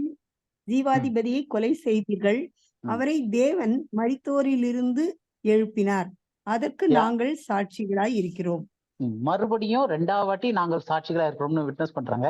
யாருக்கு? முதல் தடவை இயேசுன்ற பெயரை சொல்லிட்டாங்க, இயேசுவை தேவன் எழுப்பினார். இந்த தடவை பிரின்ஸ் ஆஃப் லைஃப், ஜீவாதிபதி, ஜீவனுக்கு அதிபதியானவரை கொலை செய்தீர்கள். அப்ப எல்லாருக்கும் ஜீவனை தரக்கூடிய அதிபதியா இருக்கிறவரை கொலை செய்தீர்கள். அவரை, அந்த ஜீவாதிபதியாகிய இயேசு கிறிஸ்துவை யார் எழுப்பியிருக்கிறது? தேவன் மரித்தோரில், அது திரும்ப படிங்க, தேவன் மரித்தோரில் இருந்து எழுப்பினார். மரித்தோரில் இருந்துன்னா அங்க எல்லா மரித்தவர்களும் இருக்காங்க இல்லையா? மரித்ததுல இருந்து எழுப்பினார் இல்ல, மரித்தோரிலிருந்து. அப்ப எல்லா மரித்தவர்களும் அங்கதான் இருக்காங்க. அதே மரித்தோர் இதுலதான் இயேசு கிறிஸ்துவும் அதே இடத்துக்கு போயிட்டாரு, அதே நிலைமைக்கு. அப்போ தேவன் அவரை, தேவன் மரித்தோரிலிருந்து எழுப்பினார், அதற்கு நாங்கள் சாட்சிகளா இருக்கிறோம் அப்படின்ட்டு. அப்ப தெளிவா ஒரு விஷயம் புரியுது. இயேசு கிறிஸ்து வியாகுலப்பட்டது அந்த சிலுவையினுடைய வேதனைக்காக அல்ல, அதுல வரக்கூடிய அந்த மரணத்திற்காக. அந்த எண்ட் பாயிண்ட் அது அவருக்கு தெரியும். அது புரிஞ்சனாலதான் அந்த மரணத்திற்காக வியாகுலப்பட்டாரு. அந்த மரணத்தையும் அவர் ஏற்றுக்கொண்டார். மரண பரியந்தம் தன்னை தாழ்த்தி அந்த மரணத்தை ஏற்றுக்கொண்டாரு. எந்த நம்பிக்கையிலனா தேவன் அவரை எழுப்புவார்ன்ற நம்பிக்கையில அந்த அளவுக்கு ஒப்பு கொடுத்தாரு. அதே மாதிரி 3 நாள் கழிச்சு வாக்குத்தத்தம் பண்ணப்பட்டபடி, தீர்க்க தரிசனத்துல உரைத்தபடி 3 நாள் தேவன் இயேசு கிறிஸ்து பெயர் முதலாய் மறக்கப்பட்ட அந்த நிலையில இருக்கும்போது தேவன் ஒண்ணுமே இல்லாத அன்சீன்ல இருக்கக்கூடியதை, அந்த இயேசுவை மரித்தோரிலிருந்து எழுப்பினார் தேவன். அப்ப இதுதான் ஒரு மிராக்குலஸான ஈவெண்ட். மரித்தவர்கள், அந்த பாவத்தின் சம்பளம் மரணம்னு சொல்லி அது எண்டு ஒண்ணுமே இல்லை, முடிஞ்சு போச்சு. அதுக்கப்புறம் அப்படி ஒரு பொருளே இல்லை அப்படின்னு ஆனதுக்கு அப்புறம், இயேசு கிறிஸ்துன்ற அந்த ஆத்மாவே இல்லை அப்படின்னு ஆனதுக்கு அப்புறம், அது அடுத்த வாரம் ஆத்மாவை பத்தி பார்ப்போம். இல்லைன்னு ஆனதுக்கு அப்புறம் மரித்தோரிலிருந்து அவரை எழுப்பிட்டு வர்றாரு. அப்போ இது எப்படி நமக்கு காஸ்பலோட லிங்க் ஆகுது? இது ஏன் முக்கியம் அப்படின்னா, ஃபர்ஸ்ட் விஷயம், இயேசு கிறிஸ்து தன்னை மரண பரியந்தம் தாழ்த்தி நம்ம எப்படி மரணத்துல போறோமோ அதே மரணத்தை அவரும் அடைஞ்சார் அப்படின்றத முதல் நம்பணும். அப்ப அதுக்கு முதல் நம்ம பாவி, நம்ம பாவத்தினால வந்த மரணம், அது எக்ஸ்ட்ரீம். அந்த பிரச்சனை தான் இருக்கிறதுலே ஹையஸ்ட் பிரச்சனை. இயேசு கிறிஸ்து எங்கேயுமே நரகத்துல இருந்து மீட்க வந்தேன்னு சொல்ல, பாவத்துல இருந்து மரணத்துல இருந்து மீட்க வந்தேன்றாரு. அப்போ மரணம்ன்றதான் இருக்கிறதுலே எக்ஸ்ட்ரீமான ஒரு பிரச்சனை, பாவத்தினுடைய விளைவு. அந்த மரணத்துல அவர் இது பண்றாரு பண்ணி. 2வது, அவர் முழுமையா மரித்தாருன்றத நம்பணும். அவரே அப்படியே வந்துட்டாரு, மரணம் 3 நாளுக்கு சுத்திக்கிட்டு இருந்தார், வச்சுக்கிட்டு இருந்தாருன்றது வேதத்துல இல்லாத ஒரு விஷயம். அப்ப அந்த 3 நாள் அவர் மரித்திருந்த நிலையில இருக்கிறாரு அப்படின்னும் போது, அப்ப 4வது நாள், அந்த 3ஆம் நாளிலே 3 நாள் இரவும் பகலும் முடிச்ச பிறகு அவர் எப்படி உயிரோட வந்தாரு? அப்ப அவரு நினைவு இருந்துச்சா? இல்ல அந்த ஸ்பாட்ல அவருக்கு 3 நாள் முடிஞ்ச உடனே தீர்க்க தரிசனம் இருந்துச்சா? இல்ல, அவர் அப்படியேதான் இருந்தார். தேவன் அவரை எழுப்பினார். அப்ப இன்னைக்கு நம்மளுடைய சுவிசேஷத்துல நம்ம விசுவாசிக்க வேண்டிய ஒரு சில காரியங்கள் என்னன்னு விசுவாசிக்கிறோம் அப்படின்னும் போது, நம்ம ஏற்கனவே அந்த சுவிசேஷத்தை படிச்சிட்டோம். 1 கொரிந்தியர் 15ல 3வது 4வது வசனம் படிச்சோம். இப்ப இன்னும் 2 வசனம் படிக்கலாம். ரோமர்ல 4வது அதிகாரம் 24வது வசனம், 25வது வசனம். 24, 25. ரோமர்ல 4, 24, 25. 24. நம்முடைய கர்த்தராகிய இயேசுவை மரித்தோரிலிருந்து எழுப்பினவரை விசுவாசிக்கிற நமக்கும் அப்படியே எண்ணப்படும். அவர் நம்முடைய பாவங்களுக்காக ஒப்பு கொடுக்கப்பட்டும் நாம் நீதிமான்களாக்கப்படுவதற்காக எழுப்பப்பட்டும் இருக்கிறார். இப்ப இதுல பார்த்தோம்னா 24வது வசனத்துல நம்முடைய கர்த்தராகிய இயேசுவை மரித்தோரிலிருந்து, அப்ப இது அந்த வார்த்தை ஏன் சொல்றேன்னா, மரித்தோரிலிருந்து அப்படின்னும் போது எல்லா மரித்தவர்களும் இருக்கக்கூடிய ஒரு இடம். மரித்ததிலிருந்து இல்ல, மரித்தோரில் இருந்து. உங்களுக்கு அந்த இது புரியுதே வித்தியாசம்? நான் சொல்ல வர பாயிண்ட், நம்முடைய கர்த்தராகிய இயேசுவை மரித்தோரிலிருந்து, இப்ப குரூப்பா மரித்தவர்னா அதுல இருந்துன்ற மாதிரி சொல்றாரு. மரித்தோரிலிருந்து எழுப்பினவரை விசுவாசிக்கிற நமக்கு. அப்ப மரித்தோரிலிருந்து எழுப்பினவர் யாரு? பிதாவாகிய தேவன். அப்போ நம்முடைய கர்த்தராகிய இயேசுவை மரித்தோரிலிருந்து எழுப்பினவரனா மரித்தோரிலிருந்து எழுப்பின பிதாவாகிய தேவனை விசுவாசிக்கிற நமக்கும் அப்படியே எண்ணப்படும். இது அந்த இம்ப்யூட்டட் ரைச்சஸ்னஸ், நீதி வைக்கப்படுது, நம்ம மீது வைக்கப்படுதுன்றதுக்கு எப்படி ஆபிரகாம் இருந்துச்சு அந்த மாதிரின்ற கான்டெக்ட்ல வருது. என்னன்னு நமக்கு வைக்கப்படும்? நம்ம ஃபர்ஸ்ட் விசுவாசிக்க வேண்டியது பிதாவை விசுவாசிக்கணும். என்னன்னு? கர்த்தராகிய இயேசுவை மரித்தோரிலிருந்து எழுப்பின அந்த பிதாவை நம்ம விசுவாசிக்கணும், எழுப்பினவரை விசுவாசிக்கணும். என்னன்னு விசுவாசிக்கணும்னா, இயேசு எப்படி மரித்தாரு வந்தாருன்னு. அவர் நம்முடைய பாவங்களுக்காக ஒப்பு கொடுக்கப்பட்டு, இந்த ஒப்பு கொடுக்கப்பட்டு தான் நம்ம ஏற்கனவே பார்த்தோம், மரண பரியந்தம், சிலுவையின் மரண பரியந்தம் தம்மை தாழ்த்தி ஒப்பு கொடுத்தார். அப்போ ஒப்பு கொடுக்கப்பட்டுன்ற வார்த்தை மரண பரியந்தம், மரணத்திற்கு ஒப்பு கொடுக்கப்பட்டு நாம் நீதிமான்களாக்கப்படுவதற்காக எழுப்பப்பட்டும் இருக்கிறார். இது உயிர்த்தெழுதல். அப்போ இயேசு கிறிஸ்து மரித்தாரு, தேவன் அவரை உயிரோட எழுப்பினார். இதை நம்ம விசுவாசிக்கிறோம். ரெண்டாவது, அவரு நம்முடைய வெறும் மரிக்கிறது மட்டும் இல்ல, அவர் நம்முடைய பாவங்களுக்காக மரித்திருக்காரு, ஒப்பு கொடுக்கப்பட்டாரு. அப்ப பாவத்திற்காக அவர் மரணத்துல ஒப்பு கொடுக்கப்பட்டார்ன்றது நம்ம முழுசா விசுவாசம்னா தான், அந்த மரணம் என்னன்றது தெரிஞ்சாதான், நம்மளுடைய மரணம் என்னன்னு தெரிஞ்சு அவருடைய மரணம் அந்த லெவலுக்கு போனார்னு தெரிஞ்சாதான் அந்த இம்பாக்டே வரும். வெறும் வார்னால் அடிச்சது முழுமுடியும் கிடையாது அதுல விஷயம். அடுத்து, நாம் நீதிமான்களாக்கப்படுவதற்காக எழுப்பப்பட்டும் இருக்கிறார். அப்போ உயிர்த்தெழுதலை பத்தியும் இங்க பேசுறாரு. அப்ப இதுல டோட்டல் பாயிண்ட் என்னன்னா, விசுவாசிக்க வேண்டியது கர்த்தராகிய இயேசுவை மரித்தோரிலிருந்து எழுப்பினவரை. அப்ப அது இன்னொருத்தர். அப்ப எதுக்காக இதை இவ்வளவு எம்பசைஸ் பண்றோம்னா, இயேசு கிறிஸ்து மரித்த நிலைமையில ஒன்றும் செய்யவில்லை. அவர் மரண பரியந்தம் தாழ்த்தி தன்னை ஒப்பு கொடுத்து மரித்த பிறகு 3 நாள் இரவும் பகலும் அவர் மரித்து விட்டார். இயேசு கிறிஸ்து ஆக்டிவா இல்ல. அவர் இயேசு கிறிஸ்துன்றது அவருக்கு தெரியாது. பேர் முதலாய் மறக்கப்பட்ட நிலைமையில இருந்தாரு. அது என் பாயிண்ட். அந்த என் பாயிண்ட்ல இருந்து தேவன், பிதாவாகிய தேவன் இயேசு கிறிஸ்துவை அந்த மரித்தோரிலிருந்து அவரை எழுப்பினார் முதற்கனியாக. அந்த முதற்கனிய நெக்ஸ்ட் வீக்லயே ரிசரக்ஷன் பத்தி படிக்கும்போது நம்ம படிப்போம். இன்னொரு வசனம் படிச்சு நீங்க முடிச்சலாம், 7:30 போகுது. ரோமர் 10வது அதிகாரம் 9வது வசனம். என்னவென்றால், கர்த்தராகிய இயேசுவை நீ உன் வாயினாலே அறிக்கையிட்டு தேவன் அவரை மரித்தோரிலிருந்து எழுப்பினார் என்று உன் இருதயத்திலே விசுவாசித்தால் ரட்சிக்கப்படுவாய். இருதயத்துல என்ன விசுவாசிக்கணும்? இயேசு உயிர்த்தெழுந்துட்டார்ல, தேவன் அவரை மரித்தோரிலிருந்து எழுப்பினார் என்று. அப்படின்னா என்ன அர்த்தம்னா, ஆணித்தரமா இயேசு கிறிஸ்து மரித்த நிலைமையில இருக்காரு. அவர் ஒன்னும் செய்யல, ஒன்னும் செய்ய முடியாது. ஏன்னா என்ன செய்யணுமோ, நீ செய்யும் காரியத்தை பிரயாசத்தை நீ உயிரோடு நாள்ல நீ போகிற பாதாளத்துல செய்யோ வித்தியோ எதுவுமே கிடையாது. அதனால அதுக்கு முன்னாடி நீ என்ன செய்யணுமோ அதை செய்யின்னு சொல்லி பிரசங்கில படிச்சோம். நம்ம 9:5 9:10 அந்த 10வது அதிகாரத்துல 10வது வசனத்துல படிச்சோம். சோ அதே மாதிரி இங்க என்ன சொல்லப்பட்டிருக்கு அப்படின்னா, தேவன் அவரை மரித்தோரிலிருந்து எழுப்பினார் என்று. அப்ப தெளிவா இருக்கு, இயேசு கிறிஸ்து அவர் உயிர்த்தெழல, தேவன் அவரை எழுப்பினார். ஏன் எழுப்பணும்? தேவன் இயேசு கிறிஸ்து மரித்து விட்டார். மரித்தார்னா அவருக்கு பேர் முதலாய் மறக்கப்பட்ட நிலையில இருக்கிறாரு. அவர் ஒண்ணுமே செய்ய முடியாத ஒரு நிலைமை. எல்லா மனிதர்களும் எப்படி இருப்பாங்களோ அதே நிலைமையில தான் இயேசு கிறிஸ்து சிலுவையில மரித்த அந்த நொடி பொழுதுல அந்த நிலைமைக்கு போயிட்டாரு. ஷியோல், அன்சீன், பூமியின் இருதயம், பூமியின் தாழ்விடம், காண முடியாத அந்த இடத்துக்கு போயிட்டாரு. எப்ப வரைக்கும் அதுல இருந்தாரு? எப்ப வரைக்கும் மரித்த நிலைமையில இருந்தாரு? தேவன் அவரை எழுப்பும் வரை. தேவன் எப்ப அவரை எழுப்பினாரு?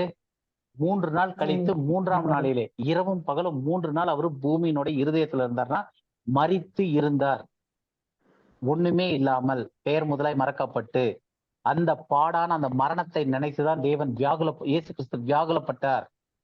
அதற்காகவே வந்தார், அதை நிறைவேற்றினார். அவருடைய பாடு மரணம்னு சொல்லும் போது அவருடைய மரணம்தான் பாடு. அதற்கான சிலுவை தூக்கிட்டு வந்தது பாடு கிடையாது. அவருக்கு சரீரத்தின்படி அவர் பாதிக்கப்பட்டது அவருக்கு பிரச்சனையா இல்லை. ஏன்னா சரீரத்துல வர்றது இன்னைக்கு இருக்கும், நாளைக்கு போயிடும் தெரியும் அவருக்கு. அழிந்து போற மாம்சத்தை கொள்றதுக்காக நீ கவலைப்படாதுன்றாரு. அவரு வருத்தப்பட்டதே தன்னுடைய ஆத்துமாவை மரணத்தில் ஊற்றி அப்படின்னும் போது அவருடைய ஆத்துமா மரணத்துக்கு பேசினா அதுக்கு மேல கிடையாது. இயேசு கிறிஸ்துன்னு ஒரு இது கிடையாது, தேவனுடைய குமாரன்றது கிடையாது. அப்ப என்ன நம்பிக்கையில் அந்த ஸ்பாட் வரைக்கும் போறாரு அவரு? தேவன் என்னை எழுப்புவார்ன்ற நம்பிக்கையோட போறாரு. அதனால தேவன் அவரை மரித்தோரிலிருந்து எழுப்பினார். அப்போ இந்த ஒரு சத்தியம் நமக்கு ஆழமா புரியணும். இயேசு கிறிஸ்துவனுடைய மரணம் எவ்வளவு முக்கியமானதுன்றது புரியணும்னா முதல்ல நம்மளுடைய மரணம் எவ்வளவு முக்கியன்றது புரியணும். நம்மளுடைய மரணம் எவ்வளவு பாதகமானது, எவ்வளவு பெரிய இம்பாக்ட்ன்றது நமக்கு புரியணும்னா அது பாவத்தினுடைய சம்பளம் மரணம் அப்படின்றது புரியணும். நமக்கு இந்த மரணத்தை வந்து ரொம்ப கேஷுவலா லகுவாக்கிட்டு புதுசா நரகம் அப்படின்னு ஒரு கான்செப்டை கொடுத்துட்டு உயிரோட நீ செத்த உடனே நீ அழிய போறது இல்ல, அப்படியே உன் ஆத்மா ஏதோ ஒரு இடத்துல உயிரோட இருக்கும். ஒண்ணு பரலோகத்துல ஹாப்பியா தண்ணி அடிச்சு விளையாடிக்கிட்டு ஜாலியா இருப்பீங்க, இயேசு கிறிஸ்தோட ஆடிக்கிட்டு இல்ல துதிச்சுக்கிட்டு ஒரு இடத்துல அப்படி இருப்பீங்க. இல்லைன்னா இன்னொரு இடத்துல நரகத்துல வந்து அப்படியே எரிஞ்சுக்கிட்டு ஐயோ ஐயோ ஐயோன்னு கத்திக்கிட்டே இருப்பீங்க, உயிரோடவே இருப்பீங்க. அப்படின்றது மொத்தமே கிறிஸ்தவத்திற்குள்ளேயும் மற்ற மதங்களுக்குள்ளேயும் பிசாசு விதைத்த போய். அப்ப சத்தியம் என்ன அப்படின்னா பாவத்தின் சம்பளம் நரகம் இல்ல, பாவத்தின் சம்பளம் மரணம். எக்ஸ்ட்ரீம் கொடுமையான விஷயம் மரணம். அதை முதல்ல நம்ம புரிஞ்சுக்கணும். அப்ப அந்த ஒரு கொடுமையான மரணத்திற்காக தான் இயேசு கிறிஸ்துவே கெத்சமனேல முழுதும் வியாகுலப்பட்டு அழுதது வந்து சிலுவையில அடி வாங்குறதுக்காகவோ சிலுவையை தூக்கிட்டு போறதுக்காகவோ முள்முடிக்காகவோ கிடையாது. அந்த மரணத்திற்காக அவர் 3 நாள் ஒண்ணுமே இல்லாம போறாரு. ஏன்னா 3 நாள்ல தேவன் எழுப்பிடுவார்ன்றது தெரியும்.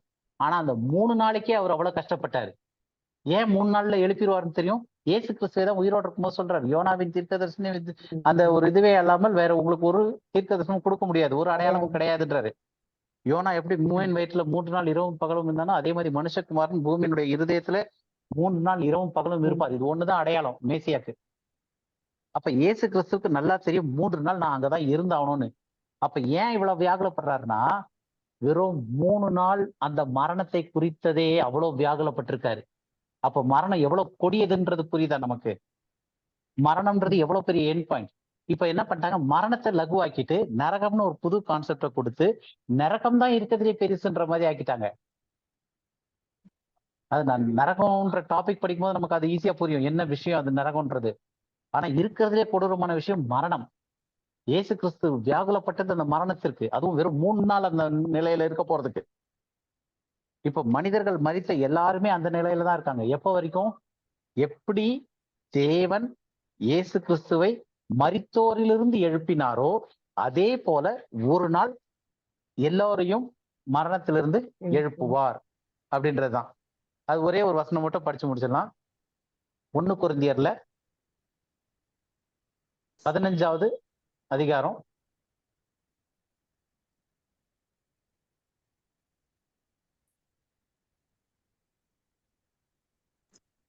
20வது வசனம் படிங்க.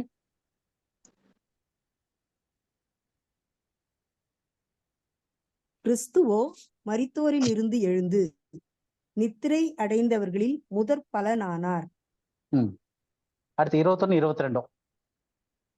மனுஷனால் மரணம் உண்டானபடியால் மனுஷனால் மரித்தோரின் உயிர்த்தெழுதலும் உண்டாயிற்று. மனுஷனால் போது இயேசு கிறிஸ்துவை பத்தி பேசுறாரு இது. ஆதாமுக்குள் எல்லாரும் மரிக்கிறது போல கிறிஸ்துவுக்குள் எல்லாரும் உயிர்ப்பிக்கப்படுவார்கள். ஓகே, இப்ப இதுல வந்து கிறிஸ்துவோ மரித்தோரிலிருந்து நித்திரை அடைந்தவர்களில் முதற் பலன். ஏன்னா ஃபர்ஸ்ட் தேவன் அவரை தான் எழுப்புறாரு. இந்த ஒரு வாக்கியத்துக்காக தான் இயேசு கிறிஸ்து மரணத்தை போய் மனுஷன மாதிரியே போய் மரணத்திற்குள்ள போறாரு. ஏன்னா ஒரே மனுஷன் மூலமா மரணம் உண்டாச்சு. அப்ப அந்த மரணத்துல இருக்கிற மனுஷனை போய் எடுத்துட்டு வரணும்னா, இப்போ ஒரு பொருளை வந்து நான் ஒரு இடத்துல தொலைச்சிட்டேன். தொலைச்ச பிறகு அந்த காலத்துல ஒரு காமெடி சொல்லுவாங்க, இந்த மிஸ்டர் எக்ஸ் மிஸ்டர் பீன் ஏதோ ஒன்று சொல்லிட்டு ஒரு இடத்துல தேடிக்கிட்டு இருப்பான். என்ன அப்படின்னா என் மோதிரத்தை தொலைச்சிட்டேன்னுவான். எங்க இங்க தொலைச்சிட்டீங்களா? இல்ல அந்த பக்கம் அங்க தொலைச்சேன், ஆனா அங்க இருட்டா இருக்கு அதனால இங்க தேடிக்கிட்டு இருக்கேன்மா, வெளிச்சமா இருக்கிற இடத்துல. அப்ப எங்க தொலைச்சாங்களோ அங்கதான் தேட முடியும். அப்ப மனிதர்கள் எங்க மரணத்திற்குள்ள போயிருக்காங்களோ அவர்களை உயிர் தேடணும்னா ஏதோ ஒரு இடத்துல இருந்து எடுத்து உயிர் தேட வைக்க முடியாது. உயிர் தேட வைக்க போறவர் அதே இடத்துல போய் தான் எடுத்துட்டு வரணும் அவங்கள. அப்ப இயேசு கிறிஸ்து வந்து மனிதர்கள் ஆதாமின் பாவத்தினால ஒரு மனுஷனால மரணம் உண்டாகி எல்லாரும் மரணத்துக்குள்ள போயிருக்கிறாங்கன்னா அப்ப அவங்களை அங்கிருந்து கூட்டு வரணும்னா கூட்டிகிட்டு வர ஆள் எங்க போகணும்? முதல் அந்த இடத்துக்கு தான் பார்த்தோம். அதே இடத்துக்கு போகணும், மரணத்திற்குள்ளாய் போகணும். அப்ப இயேசு கிறிஸ்துவும் மனிதர்களைப் போலவே அந்த மரணத்திற்குள்ளாய், அதனாலதான் வியாகுலப்படுறாரு, அந்த மரணத்திற்குள்ளாய் போய் அந்த நிலைக்கு போனதுக்கு அப்புறம் அவர்களோட சேர்ந்து அவரும் நின்றாரு. அப்ப அந்த இடத்துல இருந்து தேவன் முதலாவது இயேசு கிறிஸ்துவை எழுப்பி அதோட சேர்ந்து எல்லாரையும் எழுப்புறாரு அந்த இடத்துல இயேசு கிறிஸ்துக்குள்ளாய். ஏன்னா ஒவ்வொருத்தரும் அவங்க செய்யற பாவத்திற்காக மறிக்கல, ஆதாமுக்குள். அதான் 22வது வசனம் இன்னொரு வாட்டி தெளிவா படிங்க. 22வது வசனம். ஆதாமுக்குள் எல்லாரும் மரிக்கிறது போல கிறிஸ்துவுக்குள் எல்லாரும் உயிர்ப்பிக்கப்படுவார்கள். ஆதாமுக்குள் ஆதாமை விசுவாசிக்கிறவர்கள் மட்டும் மரித்தார்களா, இல்ல எல்லோரும் மரித்தார்களா? எல்லாருமே. ஆதாம விசுவாசிக்காத ஹிந்துவா இருக்கட்டும், முஸ்லீமா இருக்கட்டும், இல்ல பைபிளே இல்லைன்னு சொல்றது நாத்திகரா இருக்கட்டும், யாரா இருந்தாலும் அவங்க விசுவாசத்திற்கும் அவங்க நம்பிக்கைக்கும் அப்பாற்பட்டு ஏன் மரிக்கிறாங்கன்னா வசனம் சொல்லுது ஆதாமுக்குள் இருக்கிறனால. ஆதாமுக்குள் எல்லோரும் மரிக்கிறது போல. அப்ப அந்த போலன்ற வேர்டு என்ன அர்த்தம்? அதே மாதிரி அப்படின்னு அர்த்தம். அதே மாதிரி கிறிஸ்துவுக்குள் எல்லோரும் உயிர்ப்பிக்கப்படுவார்கள். கிறிஸ்துவுக்குள் விசுவாசிக்கிற எல்லோரும் உயிர்ப்பிக்கப்படுவார்கள் இருக்கா வசனத்துல? இல்ல, எல்லாருமே. அப்ப கிறிஸ்துவுக்குள் எல்லோரும் உயிர்ப்பிக்கப்படுவார்கள். இப்ப இங்க இஷ்யூவே நம்ம என்ன கான்ட்ராஸ்ட் படிச்சுக்கிட்டு இருக்கோம்? பாவத்தின் சம்பளம் மரணம்.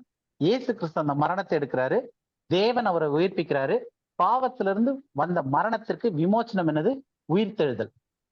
இவ்வளவுதான் பைபிளினுடைய அந்த கேப்சூல் மாதிரி லாஜிக், அந்த டோட்டல் கண்டென்ட்.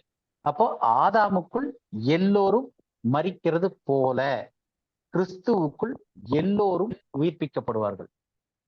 ஆனா அடுத்த வசனம் படிங்க, 23வது வசனம். இதோட அவனவன் தன் வரிசையிலே உயிர்ப்பிக்கப்படுவான். முதற் பலனானவர் கிறிஸ்து, பின்பு அவர் வருகையில் அவருடையவர்கள் உயிர்ப்பிக்கப்படுவார்கள். அதன் பின்பு முடிவு உண்டாகும் அப்படின்னு சொல்லிட்டு அதுக்கப்புறம் மரணம்லாம் இது வருது. நம்ம இது தனி டாபிக், உயிர்த்தெழுதலை பத்தி படிக்கும் போது இது படிக்கலாம். ஆனா விஷயம் என்ன அப்படின்னா, ஆதாமுக்குள் எல்லோரும் மரிக்கிறார்கள். ஆனா எல்லாரும் ஒரே நாள்ல மரிக்கல, அவங்கவுங்க டைம்ல மரிச்சுக்கிட்டே வராங்க. 6000 வருஷம் ஆதாமுக்குள். கிறிஸ்துவுக்குள் எல்லோரும் உயிர்ப்பிக்கப்படுவார்கள். ஆனா எல்லாம் ஒரே டைம்ல இல்ல. கிறிஸ்து முதற்கனியா உயிர்ப்பிக்கப்பட்டிருக்காரு, பின்பு அவருடைய வருகையில் அவருடையவர்கள், அதன் பின்பு முடிவு வரும்போது எப்படி மற்றவர்கள்லாம் உயிர்ப்பிக்கப்படுறாங்க அப்படின்றது நம்ம உயிர்த்தெழுதல்ல படிப்போம். இப்போ ஒரு பெரிய டாபிக் இன்னைக்கு கொஞ்சம் டச் பண்ணிருக்கு. அடுத்த வாரம் இயேசு கிறிஸ்துவனுடைய மரணத்துல இன்னும் கொஞ்சம் டீட்டெயிலா, இப்ப இன்னைக்கு பார்த்தது ஓரளவு சூப்பர்ஃபிஷியலா பார்த்துக்கோம். இன்னும் கொஞ்சம் டீட்டெயில்டா நெக்ஸ்ட் வீக் இயேசு கிறிஸ்துவனோட மரணத்தை இன்னும் கொஞ்சம் அதிகமா புரிஞ்சுக்கிறதுக்கு முயற்சி பண்ணுவோம். வேற ஏதாவது கேள்விகள் ஏதாவது இருக்கா? இல்ல நம்ம ப்ரேயர் பண்ணிட்டு க்ளோஸ் பண்ணலாம். யாருக்காவது ஏதாவது கொஸ்டின் இருக்கா, இல்ல நம்ம க்ளோஸ் பண்ணலாமா? இல்ல, ஒரு சின்ன நோட் பிரதர். இது இன்னைக்கு ரெக்கார்டிங்க தயவு செய்து மறுபடியும் போட்டு கேட்டுப்பாங்க எல்லாரும். ஏன்னா ரொம்ப இம்பார்ட்டன்டான டாபிக். ரொம்ப டீட்டெயிலா பிரதர் அது எக்ஸ்பிளைன் பண்ணியிருக்காரு. ஒரு 2-3 தடவை போட்டு கேட்டாக்கா அதை புரிஞ்சுக்கணும். ஓகே, யாராவது. ஏன்னா இது நம்மளுடைய ரெகுலர் அண்டர்ஸ்டாண்டிங், நம்ம இவ்வளவு நாள் வச்சிருந்ததே அதனுடைய பெர்ஸ்பெக்டிவ்ல இருந்தே இது வேற மாதிரி கொஞ்சம் தெரியும். ஏன்னா இவ்வளவு நாள் நம்ம ஒரு நரகத்தை காமிச்சு அதை தான் பயம் காட்டினாங்களே தவிர லிட்டரலா மரணத்தை காமிச்சு யாருமே பயம் காமிச்சது இல்லை. இப்போ மரணம்ன்றதா இருக்கிறதுலே அதிகமானது. அப்ப இதை புரிஞ்சாதான் நமக்கு சுவிசேஷம், இயேசு கிறிஸ்துவனுடைய மரணம். ரெண்டாவது இயேசு கிறிஸ்துவனுடைய மரணத்திலுமே அவருடைய மரணத்தை பத்தி எம்பசைஸ் பண்ணாம அவர் வாங்கின அடியுமோ, அவர் சிலுவை தூக்கிட்டு வந்தது, முள்முடி வச்சது, இதை எம்பசைஸ் பண்ண ஆரம்பிச்சிட்டாங்க. அப்ப எதெல்லாம் முக்கியமோ அதை பின்னாடி தள்ளிட்டு முக்கியம் இல்லாத காரியங்களை எம்பசைஸ் பண்ணி அதை போர்ட்ரே பண்ணி அதை ஒரு முக்கியத்துவமா காமிச்சு அதுக்கு பின்னாடி எது முக்கியமோ அது நமக்கு அந்த சத்தியமே கிடைக்காத அளவுக்கு பண்ணிட்டாங்க. அதனால நம்ம இது நல்ல தெளிவா புரிஞ்சுக்க வேண்டிய ஒரு சத்தியமா இது இருக்கு. ஓகே, நீ டைம் ஆயிடுச்சு. யாராவது ஒருத்தர் ப்ரேயர் பண்ணிட்டு க்ளோஸ் பண்ணலாம். ஆண்டி நீங்க ப்ரேயர் பண்றீங்களா? ப்ரேயர் பண்ணிட்டு க்ளோஸ் பண்ணலாம். ஸ்தோத்திரிக்கிறோம்ப்பா, துதிக்கிறோம் ஆண்டவரே. நன்றி தகப்பனே, நன்றியோடு உம்மை துதிக்கிறோம் ராஜா. ஸ்தோத்திரிக்கிறோம் ஆண்டவரே. சுப்பா இதோ இந்த நேரம் வரை ஆண்டவரே நாங்கள் ஒன்றாக கூடி வேதத்தினுடைய முக்கியமான சில காரியங்களை நாங்கள் ஆராயும்படியாக கற்றுக்கொள்ளும்படியாய் நீர் எங்கள் ஒவ்வொருவருக்கும் கொடுத்த இந்த கிருபைக்காய் நன்றி செலுத்துகிறோம் அப்பா.